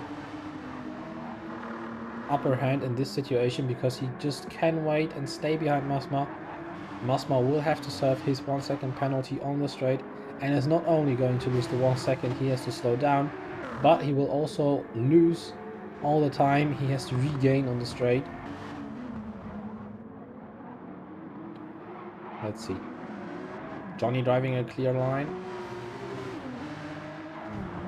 And now Masma serves his penalty. It's now going to be interesting if Will actually can be able to pass Masma as well.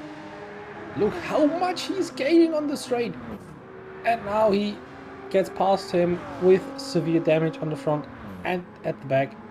Masma losing 2 positions because of a 1-second penalty. Ah, this is a strong mental game now he has to play. He has to fight himself back. Vlive already lapping the first cars after lap 8. Driving very consistency, I think. Has now got Masma and Will ahead of him. Takes up the inside line for this corner. Masma doesn't really want him to get past. But everything goes well. Will actually drops some speed, which might help Masma to get back at him again. Johnny also lets life pass, so everything went fine here. Just skipping through the field to see if there is any battle, and there is. Heli against Ike. I thought that Heli won this battle after coming out of the pit lane, but Ike seemed to stick on him, forced him into the mistake, or was just faster and got ahead again.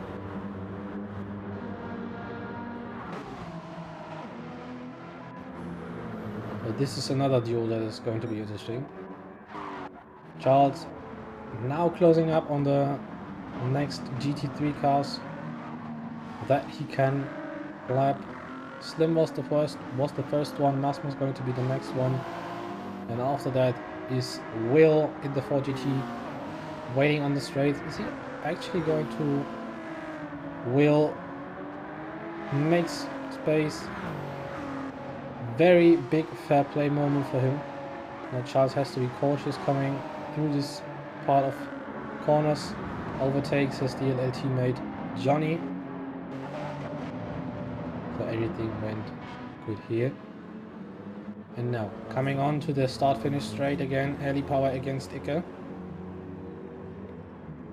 But I have to say that Ike is actually putting away. Heli loses time on Ike. He's not actually hitting those corners perfectly. But he is trying. He is trying his best to stay with Ike for the moment. Tomsoft now has got a little bit of time to regain. Currently setting his fastest lap of the race with a 1:34.891. Slim actually overtakes Masma. Masma, who again has a half-second penalty to serve.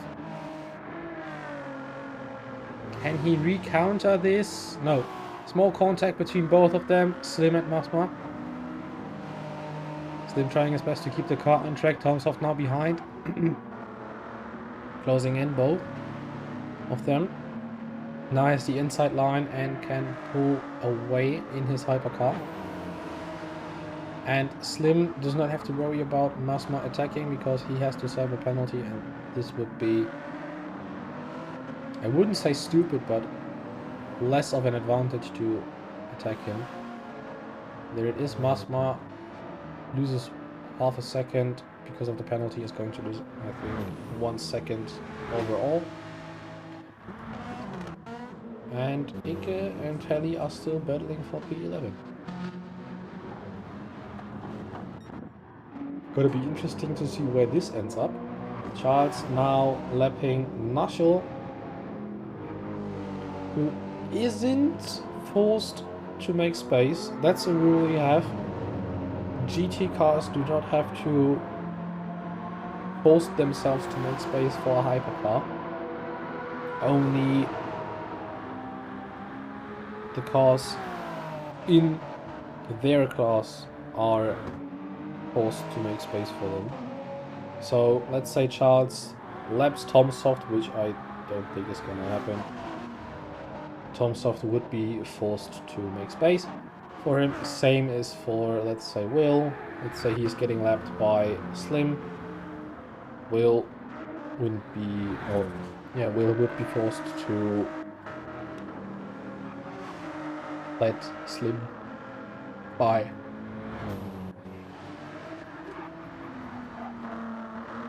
I see that Will also picked up damage on the right hand side of the car. So he seemed to touch a wall or something like this. And I also can see that Charles is saving a lot of battery, but Tomsoft is closing in about 3 seconds a lap. Oh, he is flying indeed. Now he has to be cautious because Nushel is ahead of him. Into this uphill braking zone. Nushel is a very gentle, and I don't know if they made a mistake because he has now got damage on the right hand side of the car. But he left a lot of space on the inside, and I don't know if he just misbraked or if there was anything, but I didn't see any contact. So I think it was just a mistake from him. Unfortunate for him as well. Crowhawk minding his own business, our creation driver at the front of our GT cars. Same as Johnny, Masma, Ike, Heli and Confi, the current drivers without any damage, and I think Crowhawk, Masma and also Johnny are the only drivers who haven't picked up any damage, is it right? I think so.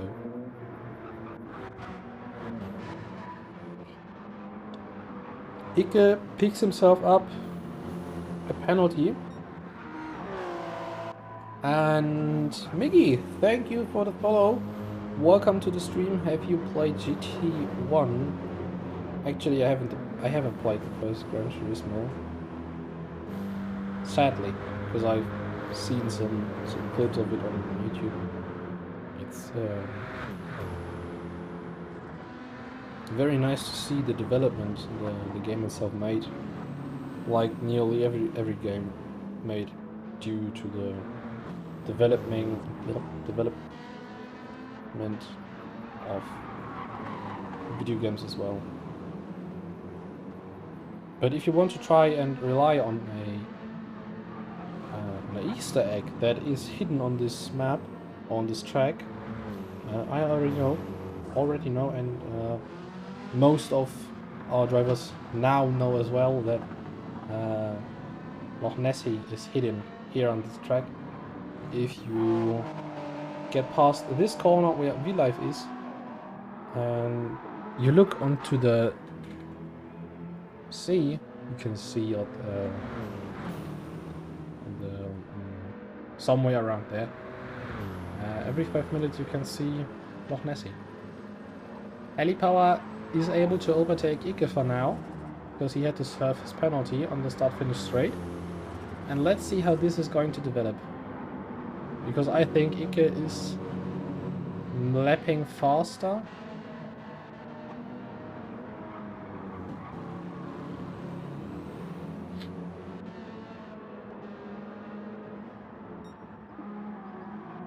This might also get interesting.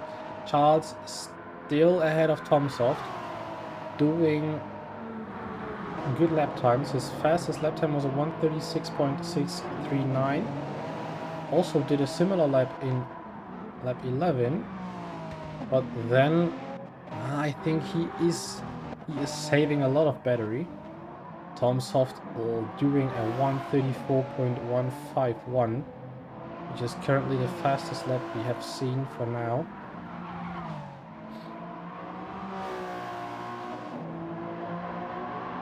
This guy is pushing.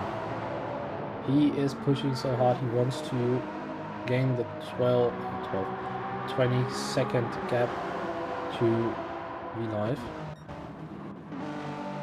And Charles has to somehow gain more than 1 minute and the 16 seconds that he has got to V-Live to somehow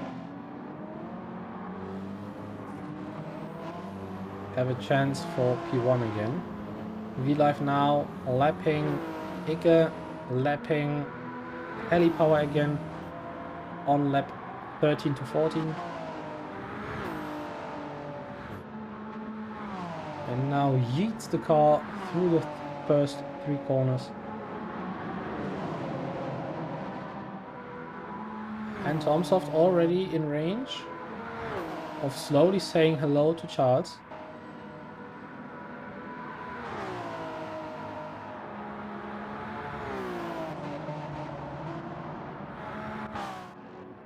Are you watching the replay? No, I'm actually spectating and streaming the race we currently have. Let's see, Nashel closes in on Slim. Nashel, who already pitted in lap 10 it was, I think. Now closes in on Slim. Slim, who still drives with damage. I think that you can see that that damage slows you down big times. Slim stays out, wants to save himself a pit stop forced to damage, and this is a small advantage for Nashel, who is able to close in and maybe even might be able to try and overtake either on this straight or on the next big straight in the tunnel section. He has got a lot of top speed, but the BMW from Slim is actually not losing a lot on the straights, even though he has got damage. There's another battle closing up behind. And it is again Heli Power against Ike. Ike now pulls out to the right and might be able to overtake Heli, as he does for now. Heli closes up again in the slipstream. And behind them is another battle for P2 at the moment. Charles against Tomsoft. Tomsoft closed in and now might be able to overtake. Charles goes for the inside. Heli leaves them enough room. Tomsoft trying to go for the inside. And Ike closes the line for Tomsoft and lets Charles by. What a maneuver for Charles. Tomsoft really got dumped there. Lost a little bit of time, hasn't got any damage. And I think that is another thing for Heli, because he now has been able to regain a little bit of time and is now next to Ike. This is such an epic battle for P11 and also another epic battle for P2. I think Tomsoft is also saving some battery, because V-Life has used way more battery than all of the others. No, only Charles and Tomsoft. But yeah, Confi goes for a rally trip, and no freaking way is this unlucky. No freaking way.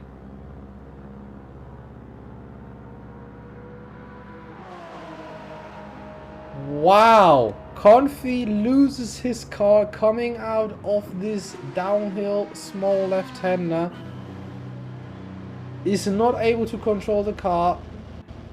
Loses it to the left section, and Charles is not able to keep the car or get out of the situation somehow and slams the brakes but still crashes into Confi. Is this unlucky, man? Wow. Masma has got damage on the front bumper of his car. Slim was in the pits. Now is ahead of Confi and might be attacking Masma on this straight. Confi closes up really close coming out of this left-hander. Is right at the back of his car. Hasn't picked up any damage from the incident with Charles. Heli Power right behind Ike, also maybe looking for a maneuver into the downhill section.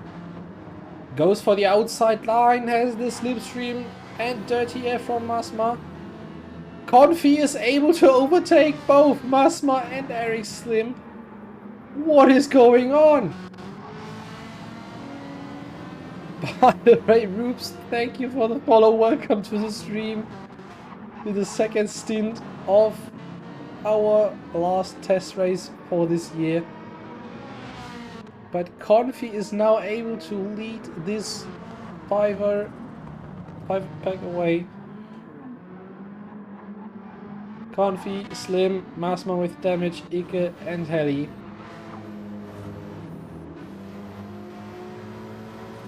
Wow.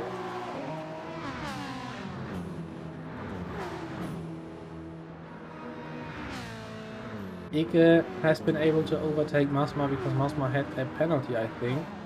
But Heli, now right behind him, has to somehow get past him if he does not want to lose anything to Ike, and smashes his car on the inside. Masma loses out and has to take a little bit of grass with him.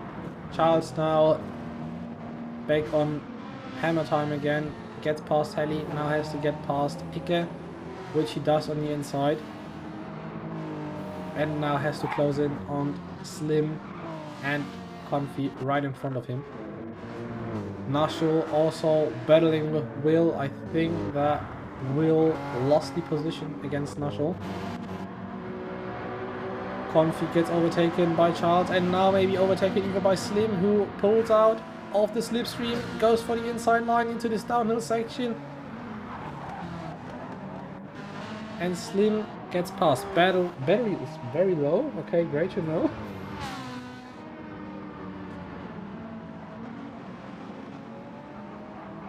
And Eriks gets past Confi. Will pits. Johnny pits? Okay, Johnny is going for a 2-stop, it seems. Because his tires are dead.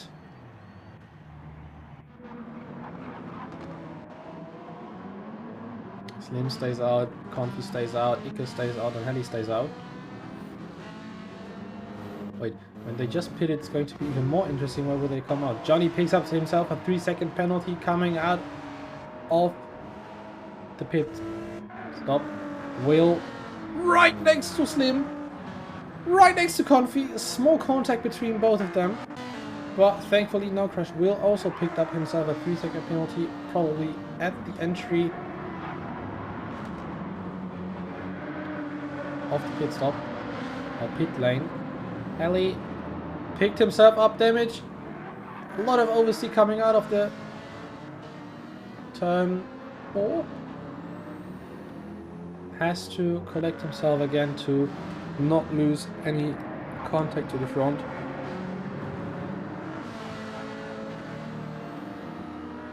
And Confi now behind Will. Just has to wait. Because if he's going to pit, he will definitely have no chance to overtake Will. But Will has got himself a 3-second penalty, which he will have to serve. Johnny, same thing. 3-second penalty, freshly out of the pits. Picked himself up 3-second penalty on the entry of the pit lane. And Eric Slim will be able to overtake Johnny on the start-finish line, I think. Both on new tires. Crowhawk minding his own business, nearly 50 seconds ahead of Nashul.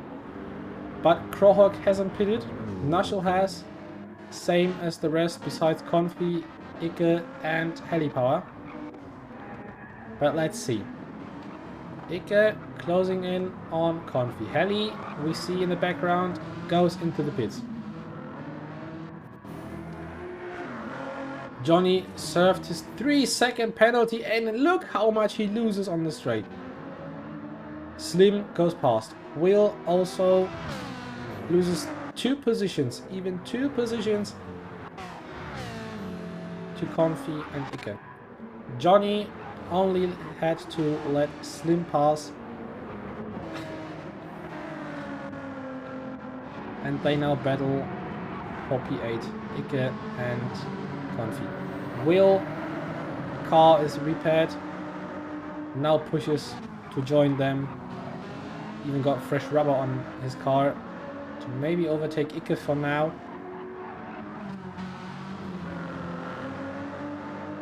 In the straight tunnel section we have now.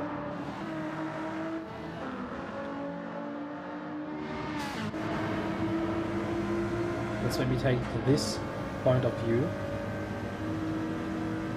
Oh, how much top speed has got Ika on this car? Holy moly! He just... What the hell is going on? He just completely shoot out of the way and just flew past Confi. Confi lost 2 positions on one straight. I just thought Will is going to fly past Ika and Confi, but Ika was like, no, wait a second. I'm going to fly past both of them. Now Will goes for the inside line and has to get out of there because Ika slams the door on the inside and stays in front. Confi isn't going to pit near for now. Light braking maneuver. But stays behind Will. And let's see how much top speed Will is going to generate on the straight now. Confi at the back had the better exit out of the last corner.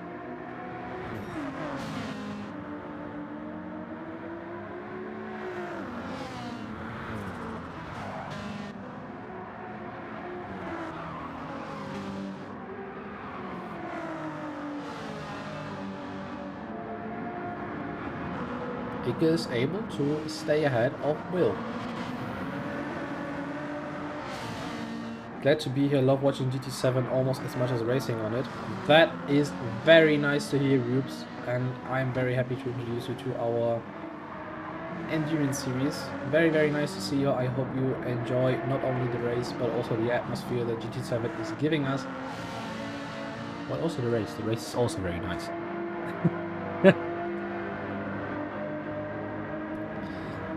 The racing itself is also very nice to see. Jailbird, you also drove a very nice stint, a very nice race. Will now able to stay ahead of Ika. He has got fresh rubber, he has to stay ahead. And he does. Will currently in P8. And Ika is in 9th. Confi right behind him. Heli Power came out of the pits, has got 1 second penalty. He will be serving on the start finish line in a second. Charles still has got a lot of battery left. 2/3 or 1/3.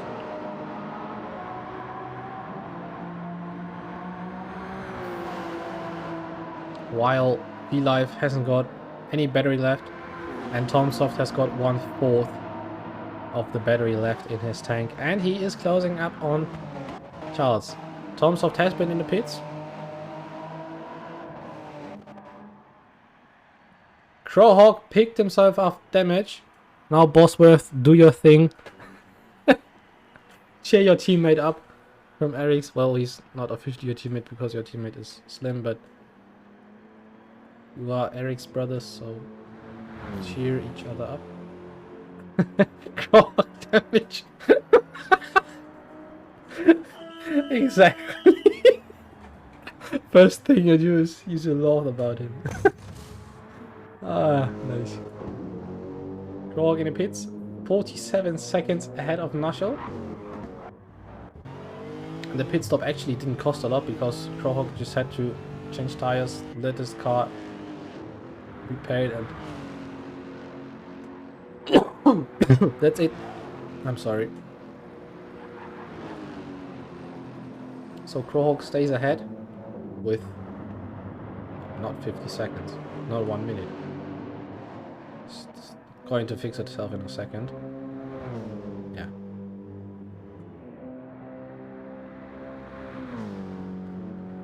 Round about 25 seconds gap to Crowhawk.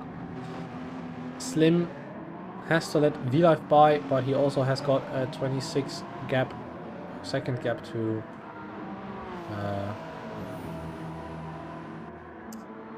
Nashel. Will is 4 seconds behind Slim. Ike is less than 3 seconds behind Will. More than 2 seconds behind is Confi. Johnny into the pits, has got damage on the left side on his car, which is unfortunate.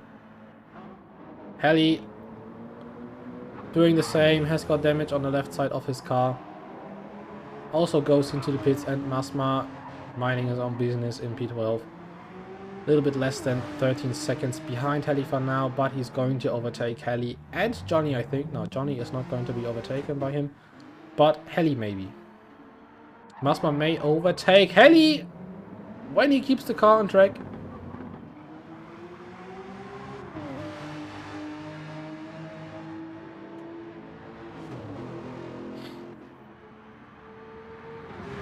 You're not going to uninstall your game, Heli. Forget it. Yeah, Bosworth, I don't think that Frog is going to crash 3 more times, but... I mean, we can maybe try and put a seek on him. As a streamer, there is some sort of saga where you can watch a specific person, and just because he's on stream he's going to crash for some reason. But you know what? Let me skip through the field. I think we have a little bit of time to do something. And let us take an onboard from Tomsop. Let's see what he's able to do.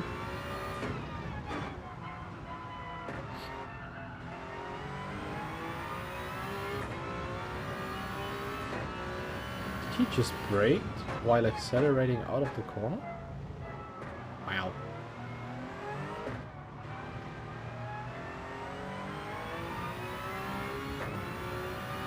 Now, coming out of the last corner on the start finish straight, setting in a 35.0.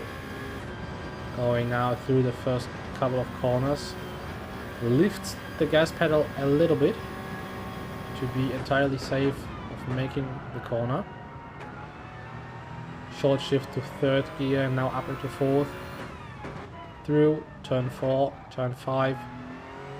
Nails it pretty good. This zone is very tricky. Short braking point. Short shift into fourth to keep the rear tires stable.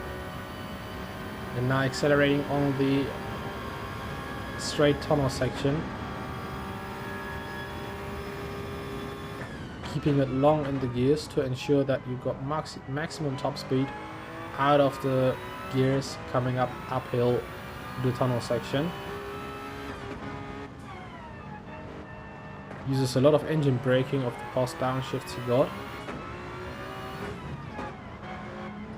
Second gear, a little bit correction coming out of this left-hander. Now closing in on Confi and on GTIK, but has to wait.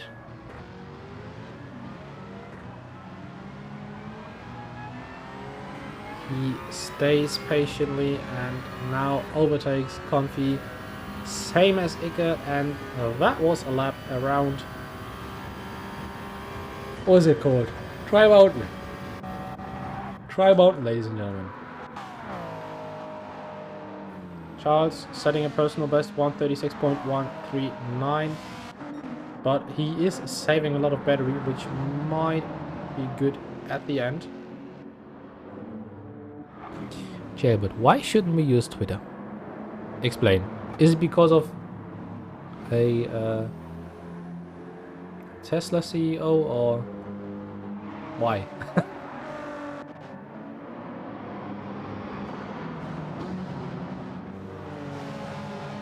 Charles now again trying to somehow get past Confi and Ike without any problem. Hasn't got damaged, which is good. Will has got damage on the front bumper of his car. Ike breaking the toe of Slipstream against Charles. Wait, no.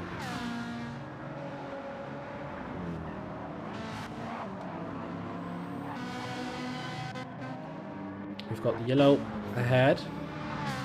Ooh, someone spun. Slim spun! Slim crashed. Damage on the front right of his car. Oh, Jesus. Bosworth, that's the wrong Eric's car crashing. That's the wrong Eric's car crashing. What is happening? Slim goes up into the pits, has to repair his damage on the front right. Confi and Ike get past. And what is very interesting, both of them haven't been into the pits. Well, okay, Confi has been already, but crashed up by a LMP. Oh.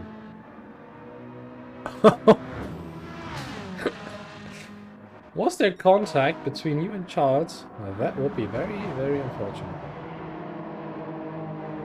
Wait, how? Jesus.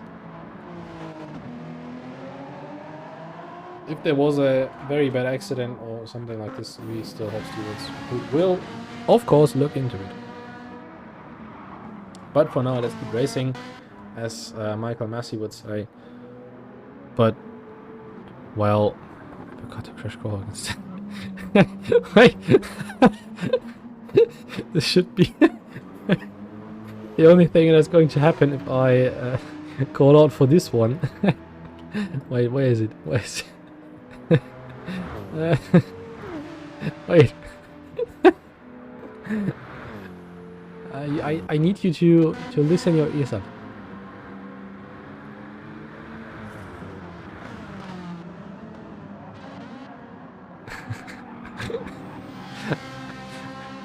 Yeah. Just trying to make promotion. No, you can play yourself some funny sound alerts for either 250 challenge endurance points, which are channel points, or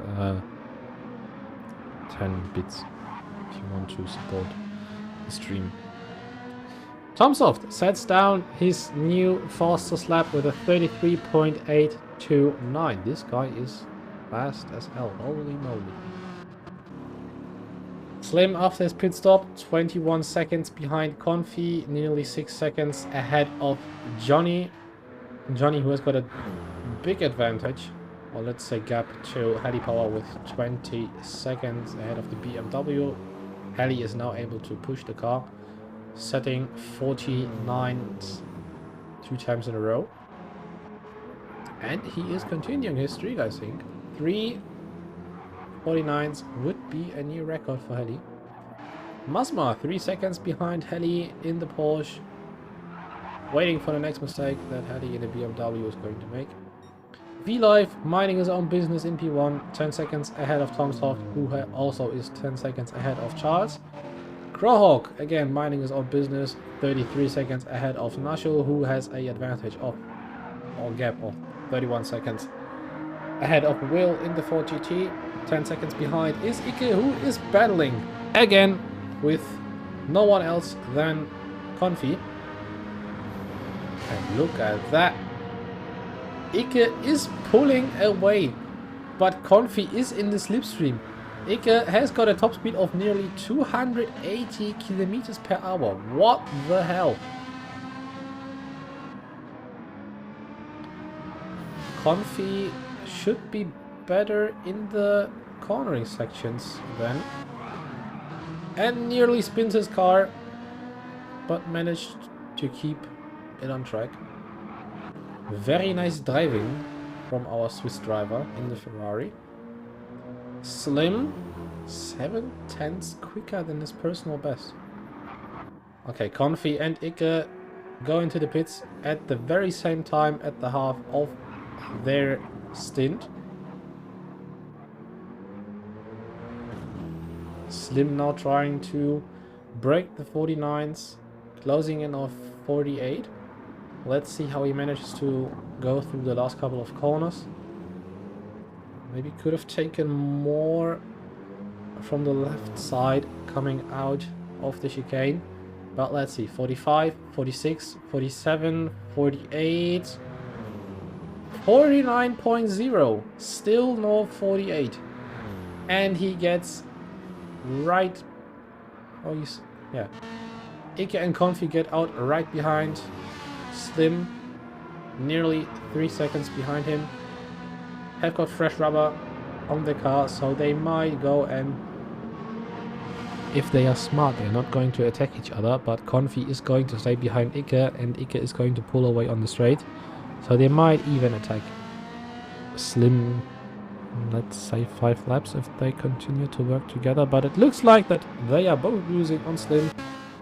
Slim as an Eric's driver has to be fast, and he is doing his job. Johnny is 4 seconds behind Confi and Ike. Let's see.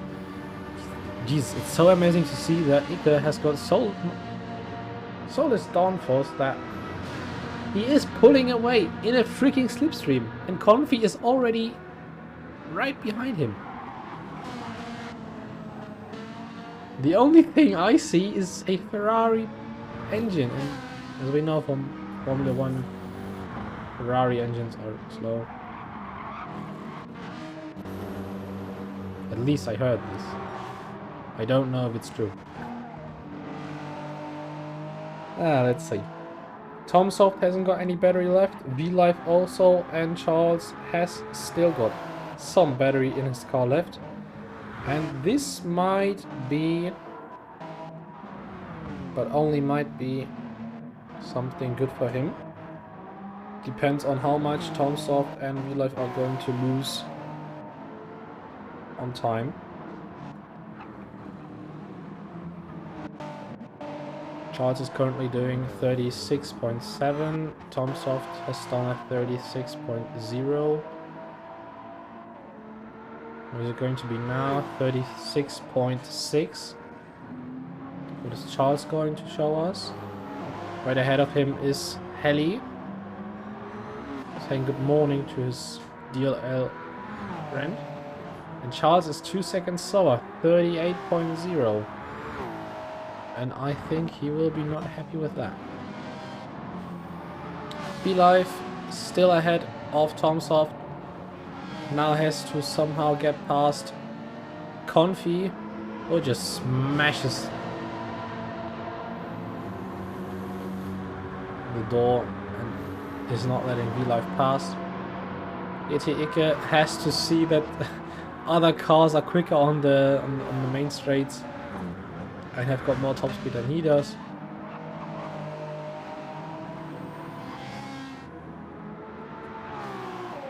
Jailbird, we are not promoting any substances or something like this. Oettinger is not a beer.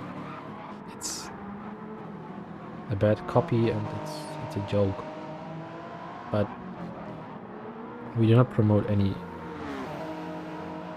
bad things, as you would say in Germany. Drugs are illegal because they are drugs and illegal. Thank you for this good explanation, Germany. Oh man. In case you wondered what I said, it actually was a quote from a...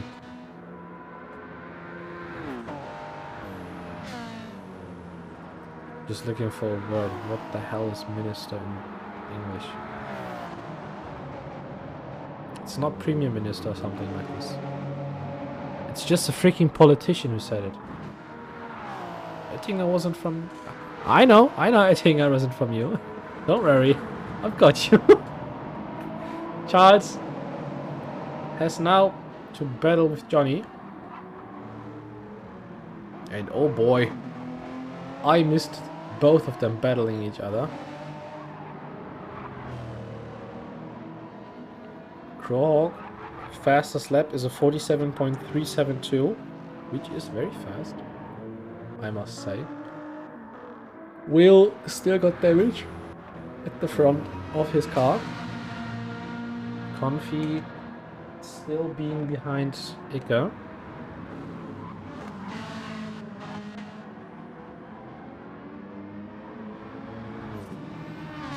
think my tea is ready.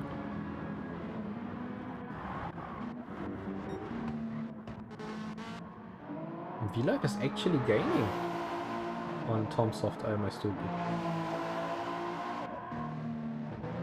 Or is it the other way around?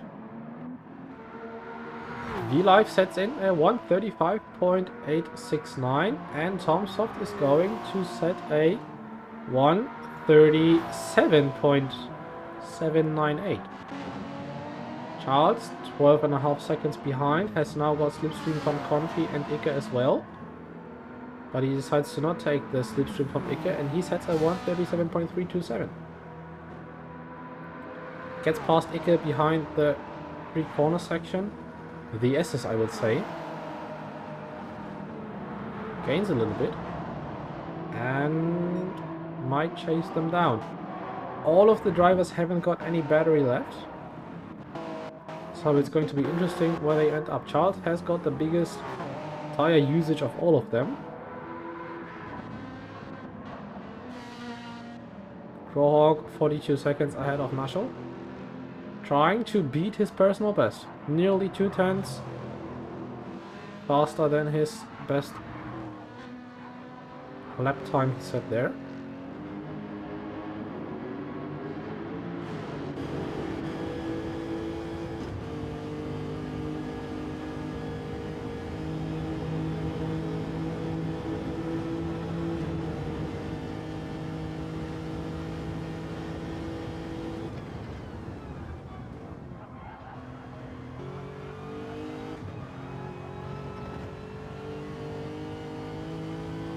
Still got 1/10 ahead of his personal best.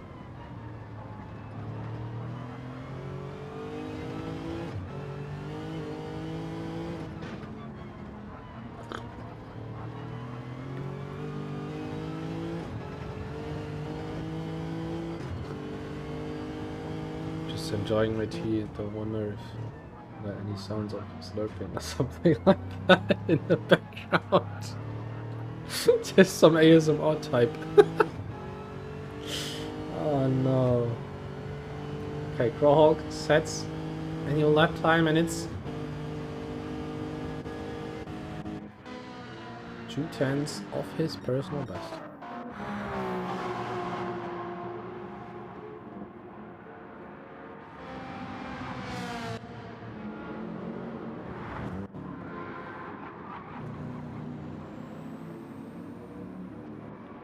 Okay, we've currently got no battles on track, which is pretty okay, because this gives me the chance to remind all of you about our voting for the livery of the day. On the left hand side you now can see all of the liveries that we've got, either in action or just as a livery showroom.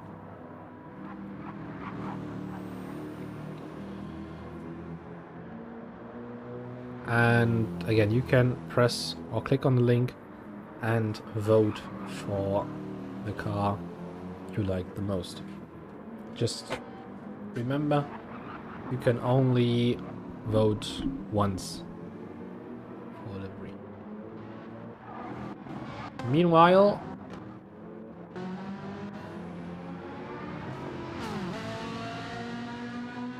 Confi had to let Crowhawk past. And Confi loses out on Ika, actually. Actually, my new favorite word, I think.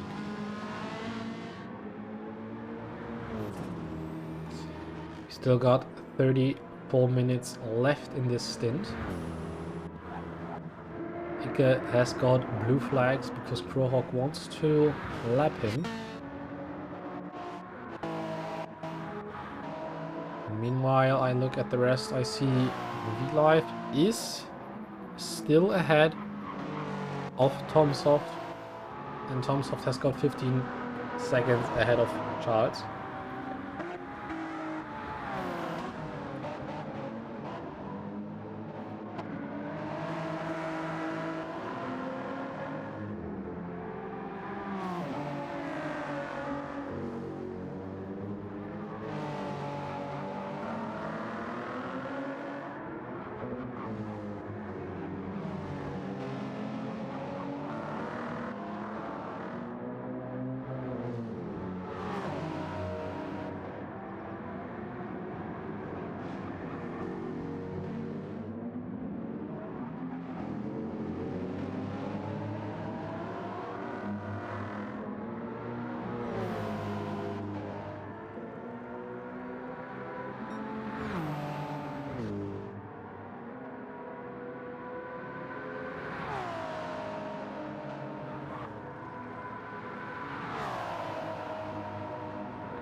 Will is... No, he's not catching Marshall. Marshall was in the pits. It might be catching Slim, which I don't think is happening. I think the exact opposite is happening, that Slim is able to pull away. And Confi, who now set his personal best of a 149.840, is catching Ike, who has made a mistake, who has been rallying on the grass and now has to see that Confi is not going to overtake on the outside into the 5th corner. But Ike is able to keep his car ahead. Ellie still in 11th, Johnny still in 10th, and Masma still in 12th.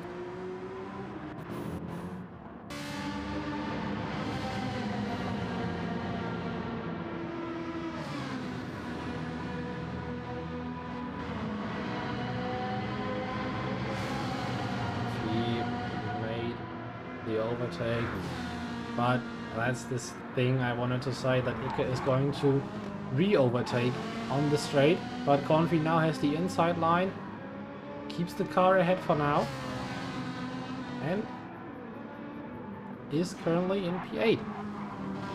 Enough split screen, enough car show, let's go back to racing, I would say.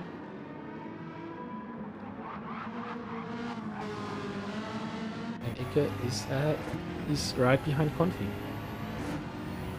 Just wanted to say that he is in front, but that's a lie.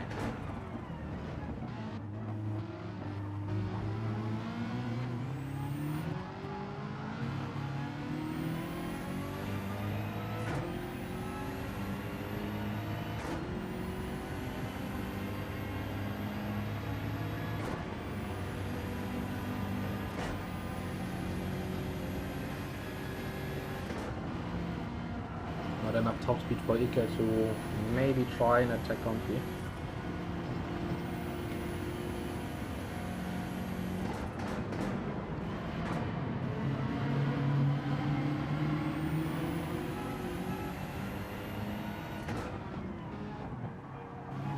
Last 30 minutes, here we go, on to an intense final. Hey Binsley, welcome to the stream. You've missed actually some things. V-Live and Tomsoft are closing in next to each other. Not because V-Live is slowing down, it's because Tomsoft is actually closing in on him. Charles has to pit again, unfortunately. And I think he will be finishing his stint on the tires he has got now. Tomsoft is flying in this car. Johnny right ahead of V-Live. Does not have to make space for them, but he does.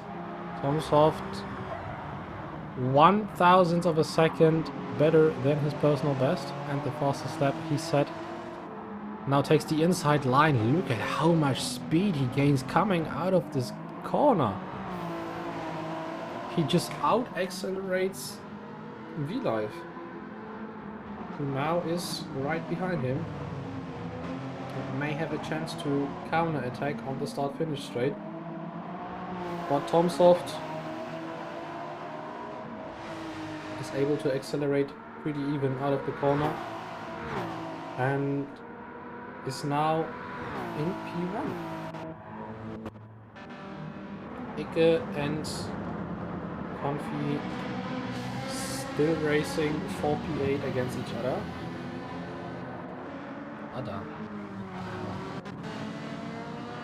Now got blue flags because Tomsoft is closing in, and he will pass them on the back straight in the tunnel section.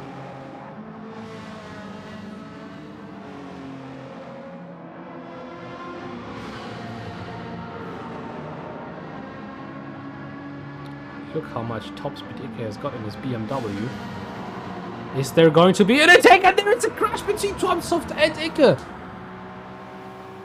Ike pulls out to attack Confi. Confi now wanted to go for inside move, but V-Live is still there. and overtakes both of the GT cars. Ike hasn't got any damage, Confi hasn't got any damage. V-Live hasn't got any damage, and Tomsoft also hasn't got any damage. Wow! That was lucky indeed. Tomsoft goes into the pits, V-Live stays out, goes for the overcut. And Charles, with 47 seconds behind of Tomsoft, is now pushing his heart out to somehow close in on them. Crowhawk minding his own business. Still in P4, P1 in his GT class. Nashel also doing his things in P5. Look how this Mercedes shines in the tunnel. Nashel, if you hear this, show me flashing lights on the start-finish straight. I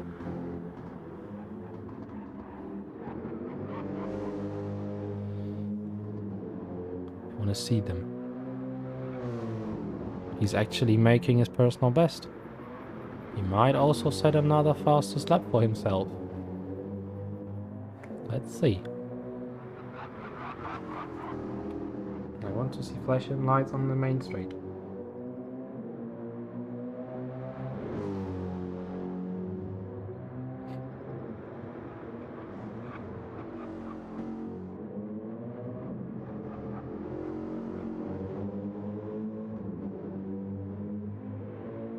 Hey Eddie, welcome to the stream.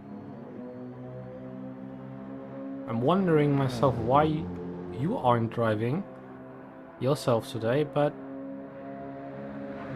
I think everything has its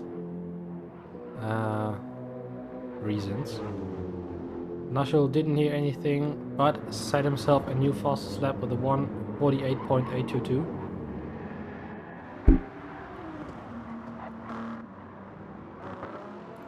I was coming home late. See? Everyone has got its reasons. Nah, it's all good. Ike and Confi are battling each other for P8. As if I was saying something new. No, it's actually nice to see. Ike seemed to overtake Confi again.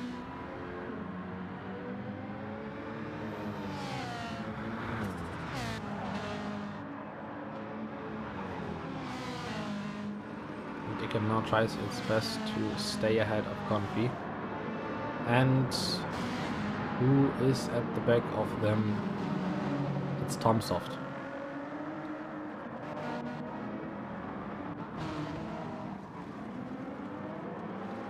Tomsoft sneaks through them, managed to get past Confi, and now has to get past GT Ike, which he will.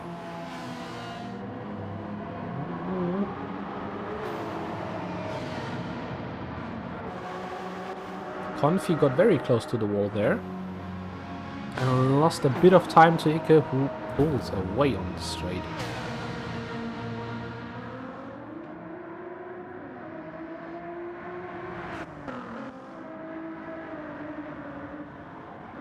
Eddie, it's because of the it's because of the setup, not because of BOP. Because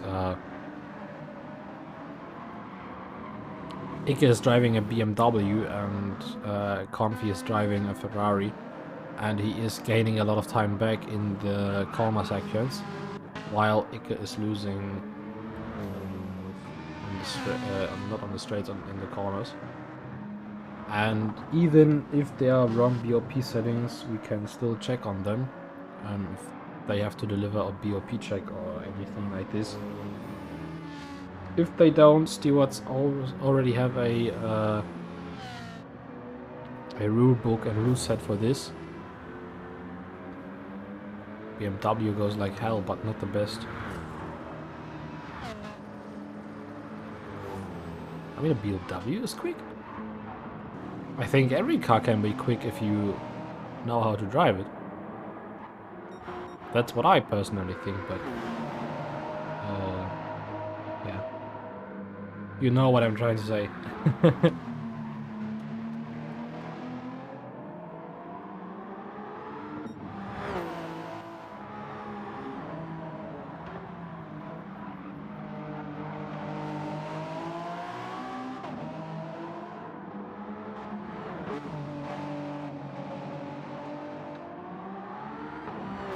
add Nissan to the WEC list. I don't think that the Nissan is going to be added to the WEC list. But you will have to talk to... Thank you? Talk to your Polish admin and then we can talk. No, I don't think that it's going to be added because the WEC series is based on... Nice drift, Confi. Nice drift. Ah. Nice. Jesus, can I clip this? Wait a second, I have to clip this. Ah, that was good.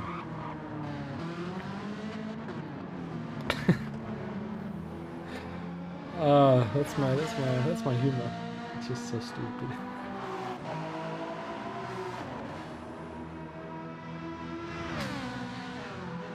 Polish fanboy too hard to communicate with. That's what Polish people have on them. It's hard to speak to them. He will straight up say no. Nah, man. How in the world? It's nothing new.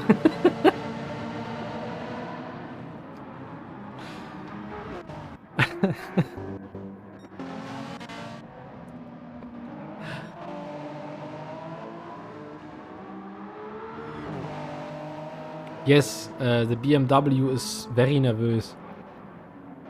It's very shy on the gas pedal, and well, it was very unstable on the gas pedal in back in GT Sport. I hated the BMW. It was so hard to drive. On the one hand side, it was like you were driving a freaking tank, because it's so wide from left to right. You just had to... You had no space to correct the car or anything like this, and it had no downforce. It was twerking it's back in some corners. Back in GT Sports, but now the same. Rogue has now got some slipstream, thanks to Slim. Core Agent Slim. Look, the BMW is pulling away on the main straight. Like, what the hell? I'm not used to this. The Lexus should be pulling away on the straight, not the other way around. 20 minutes left. I think that Crowhawk will be pitting one last time to maybe set his personal best again, but I don't think that his tires are going to last until the end. Nushel is behind 1.15 seconds. Oh, nah, 1.15 seconds would be a little bit close. It's 1 minute 15 seconds. And some squashed numbers. Slim still ahead of Crowhawk. Charles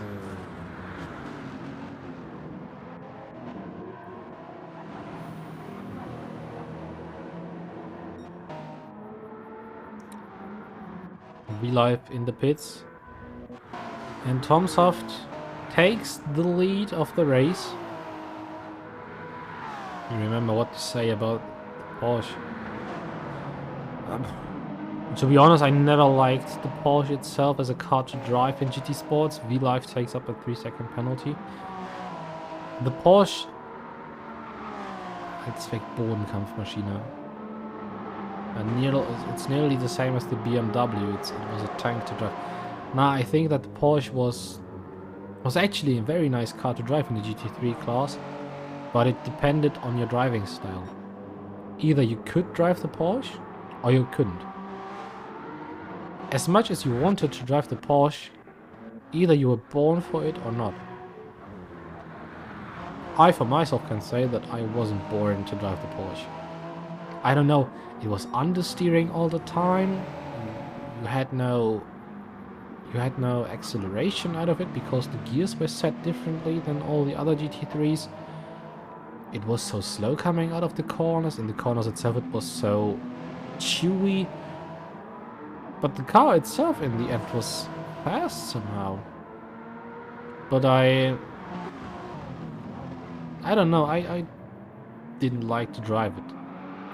I still liked the sound and look of it, but I didn't like it. There were other cars I liked though, like the Hyundai Genesis. That car was freaking awesome. What's your favorite GT3 car to drive? Well, I like the Mazda Vision because of the engine sound and the way to drive itself. But it's not my favorite. I do like the Nissan GT-R, the old one, the one from 2013. I also liked it in GT Sports before the patch, where the engine has been patched down. Jesus, remember the top speed the car had on the main straights before the big patch it had? Jesus, this thing was unstoppable on the straights.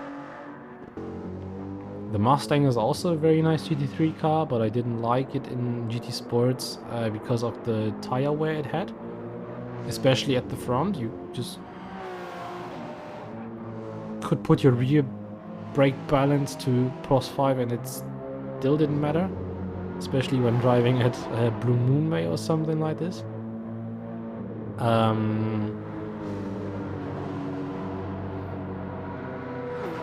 Which car I also very like in the GT3 class. Well, when I'm talking about GT Sports, I didn't like Porsche, I didn't like Lexus, I didn't like Mercedes at all, I didn't like BMW. Citroën was hell to drive, I didn't like Peugeot.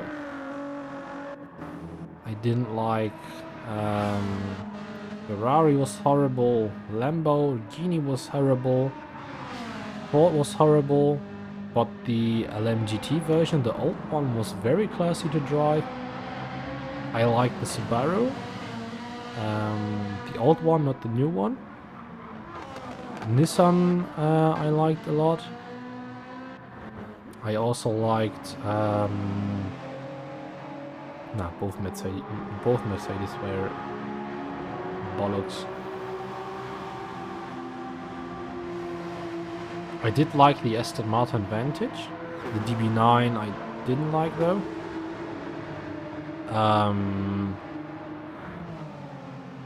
Lexus was pretty copium.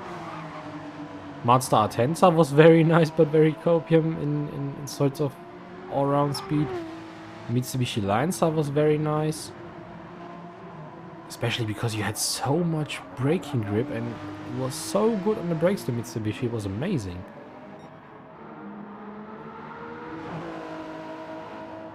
Again, the Hyundai Genesis was very nice under BOP conditions.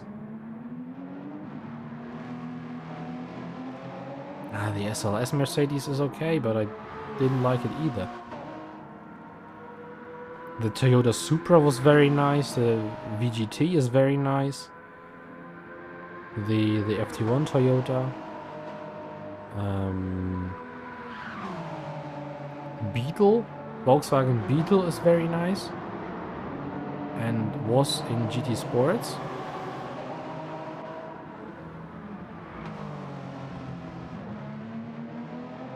But I think that the VGT Volkswagen is copium as well. Same as the new Suzuki, it's just what the...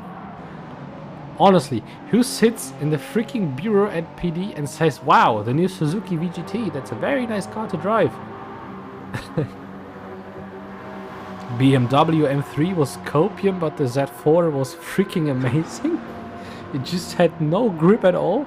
And you could have driven every track, it still would have been 1 second slower compared to your best possible performance. So the Z3 was the best car to practice whatsoever. Just such a freaking good all-rounder. Jesus, which cars also have been nice? Never tried the Dodge. The Dodge was horrible in the same way as the Mustang was. The Corvette was such a freaking top speed car, but I didn't like it as well. Such a tank as well. The Audi was horrible. Didn't like it either.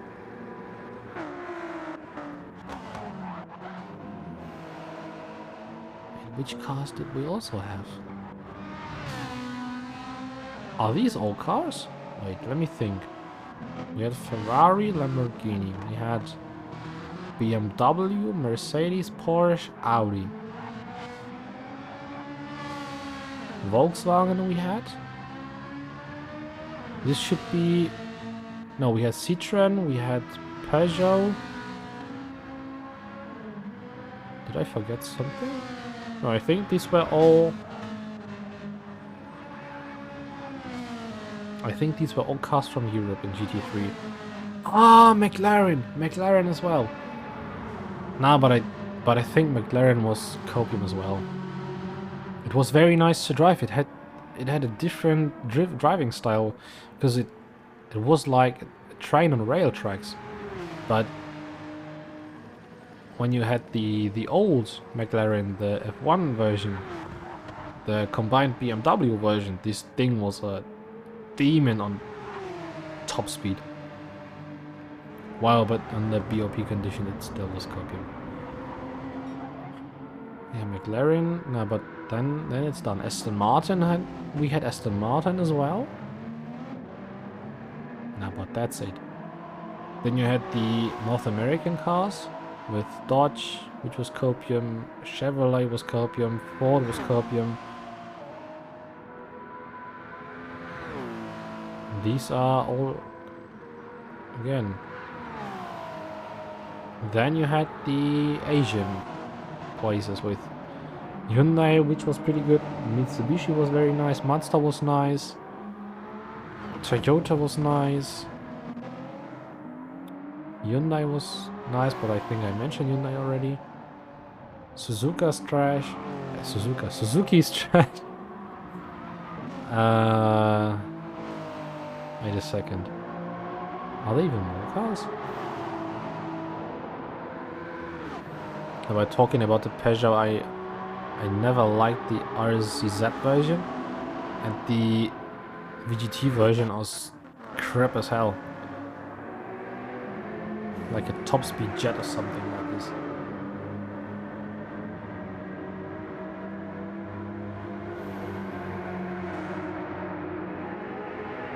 Ladies and gentlemen, 10 minutes left. Less than 10 minutes left.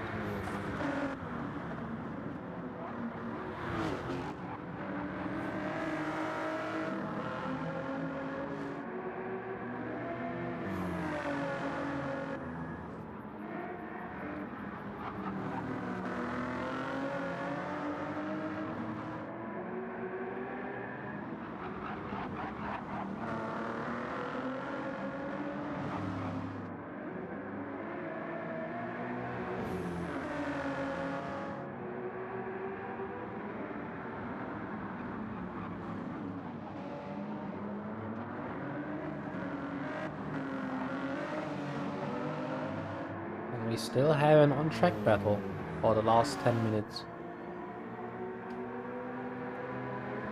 It's V Live against Slim. No, just kidding. It's Will against Slim. V Live keeping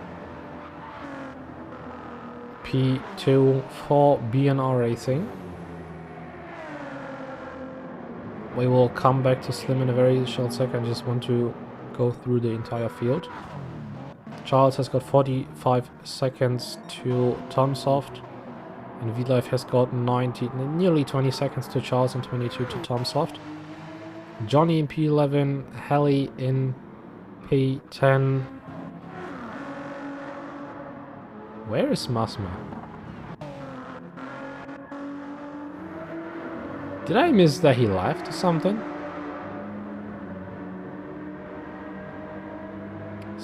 Wait, just comparing Will and Slim. Has Slim got enough fuel to... Oh no, Masma. Masma had to retire the car. Alright, I understand. Bosworth, I really hope that Slim has got enough fuel to the end. I just hope he does.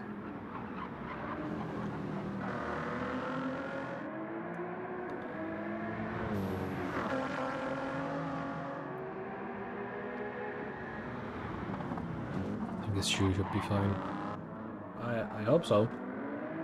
But the thing is that Will has got damage and is closing in on Eric's Slim. And now is actually going to overtake him as well. Crawhawk is in the pits. He will be going for a fastest lap attempt, I think. Will sets a new best lap. 48.5. Slim might be doing a lot of saving too. He better be. Because I don't think that the fuel is going to be enough until the end. He still has to do 3 laps on this fuel. Ika 7th. Little bit less than 17 seconds behind. Slim masterclass strategy.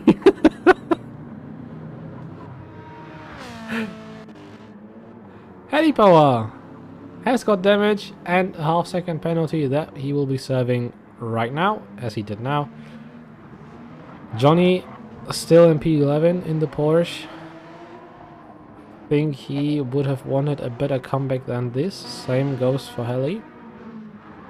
Crawhawk pushing his car right off the pits. Nashul has got damage at the front bumper of his car.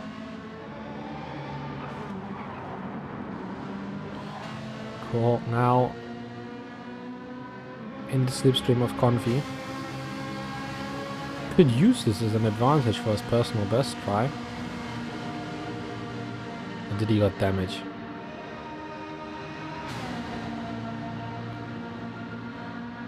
And there he overtakes.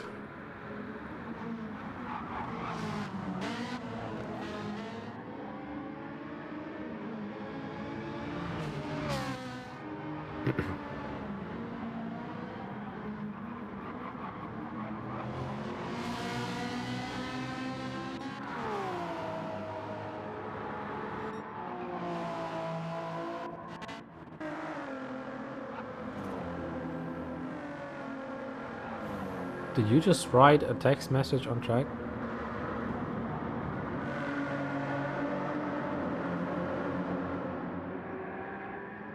Put the phone away while you're driving. And if you don't want to put your phone away, just don't do it so obviously. Hulk strategy. It's always the same. It's Slim Masterclass. And he picks up damage.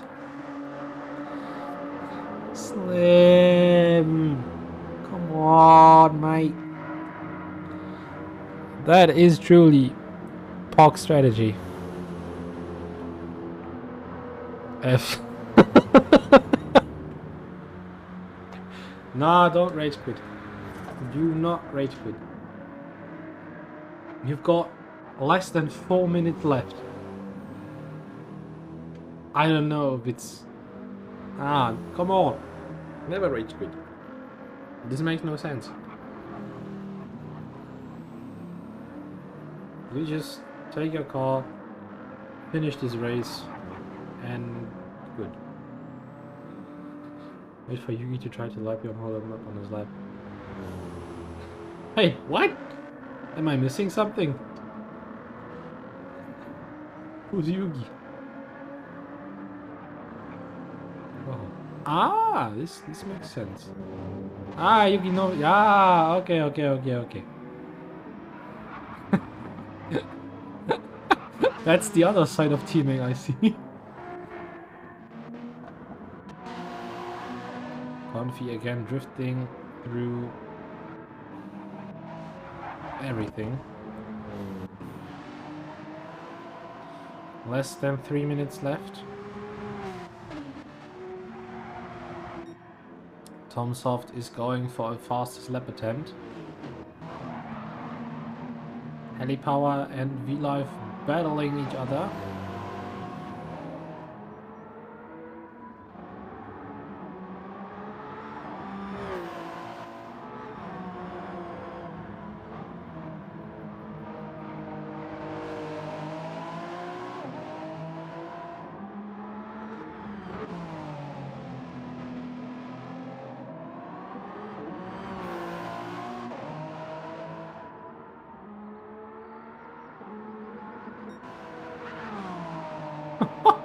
Life is 1 second behind Tomsoft. And I swear to God, if Tomsoft now makes a mistake, he has thrown the win away.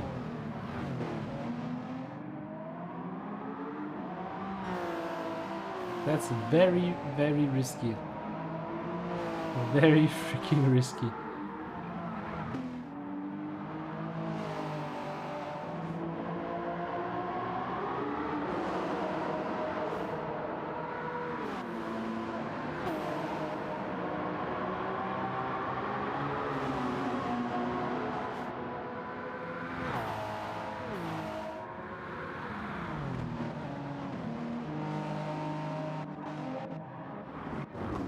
Just skipping to the field again to look if there is anything left.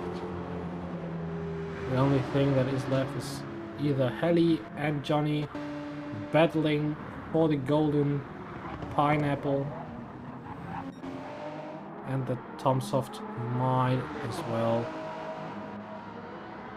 make another mistake. 1 minute left. The last minute of racing in today's year is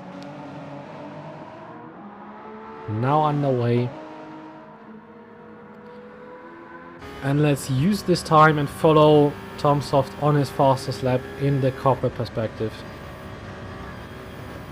Slams his right foot down through the first S's. A yellow ahead of him. It's Yugi.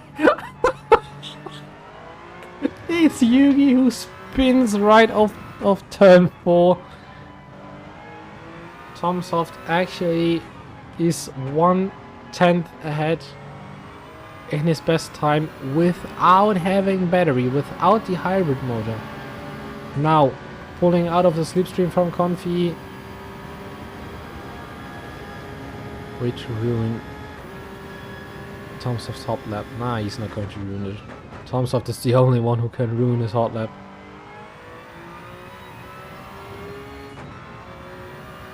Nearly 3/10 ahead.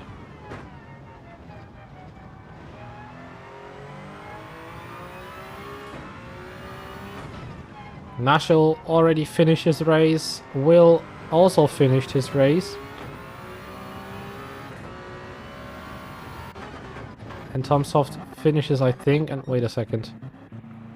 He ran out of fuel! He ran out of fuel! Oh, Slim! Tomsoft crosses the finish line. Didn't make it. There's no new fastest lap. But that was one hell of a close call.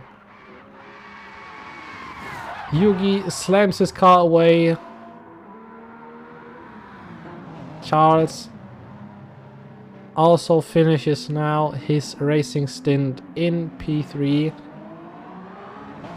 Lots of respect to him as an ill driver.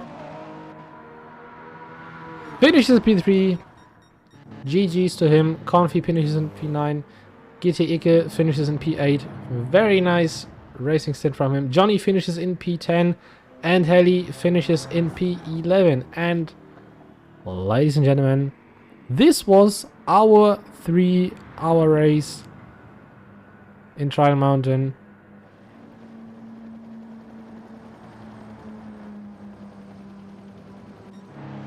This is it.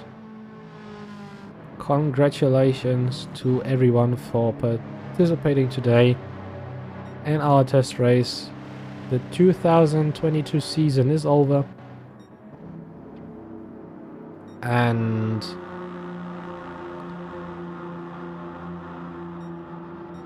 that is pretty much it. We are waiting for the lobby to close. Meanwhile, we wait for that. I am very pleased to show you the results of our livery voting today. Just looking at the results, and Only 9 votes, which is very, what I say, very sad. Just kidding. Just putting in the link again. Not now for the best livery today.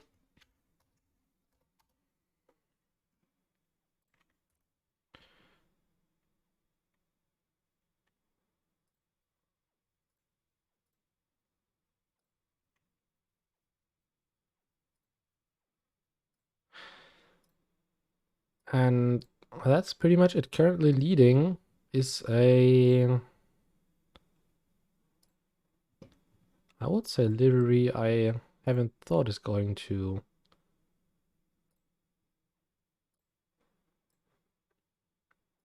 win, but you know, never say never.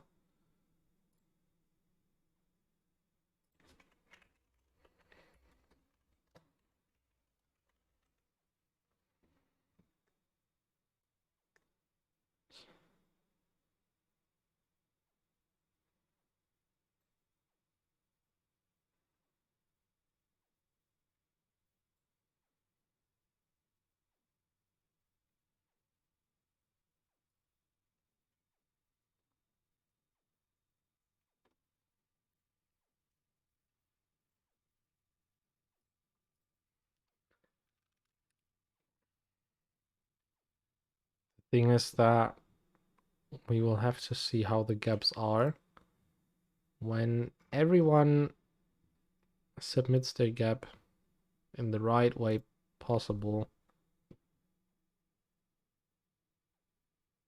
We should have, but I mean we should have the brace result.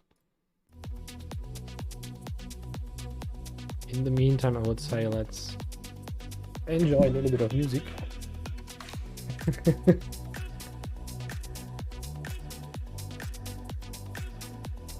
Again, congratulations to all of the drivers for participating today.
Actually just waiting for the race results.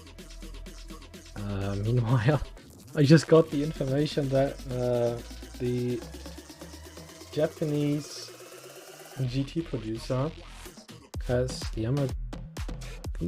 I just hope that I didn't say it wrong.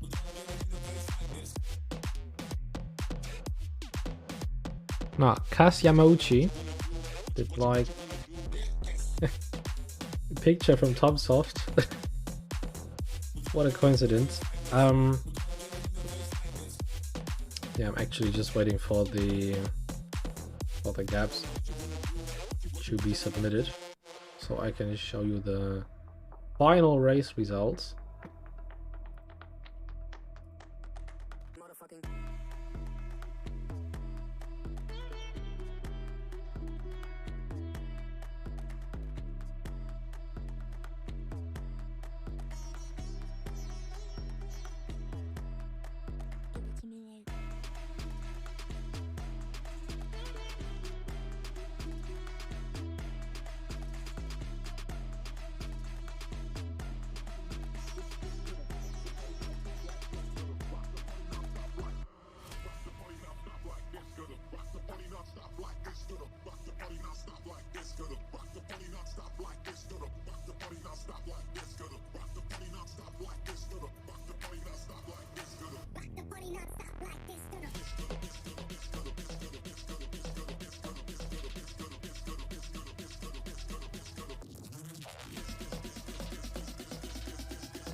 Well, I don't think that the gaps will be delivered in the next couple of 5 minutes, which means that I'm not going to hold you up any longer. I am saying thank you very much for this journey so far, not only for 2022, but only for 2021. I think it's time to say goodbye for now. I wish you a very, very happy Christmas and a very happy New Year. I just hope that everyone stays safe and gets through everything in the best way possible. I just hope that you enjoyed everything that we did, although we had a lot of issues coming out from GT Sports into GT7. I just also want to say thank you to everybody who is working so hard in the back to make this possible. Also, thank you to all the teams that are still participating in our series. But nevertheless, again, thank you very much for today's race. And as I said, Merry Christmas, Happy New Year to everyone. And before we leave, I would say we do something we have never done before. Let's say we will go and raid somebody, actually. If you are interested in a endurance race, which is currently participating on another channel, and you are interested in seeing other esports series, let's say maybe What the hell are their names, or how are they ever called? You know what I mean. I would say we will do something very special for the end of the year. Let us rate someone else who's currently doing another race in GT7. We are going to rate German streamer CT Meister, who is pretty known in the German GT community. And my last words for this year are stay safe, goodbye, and always spread enough salt. With that being said, goodbye, Merry Christmas, and a Happy New Year. See you next time. Bye bye.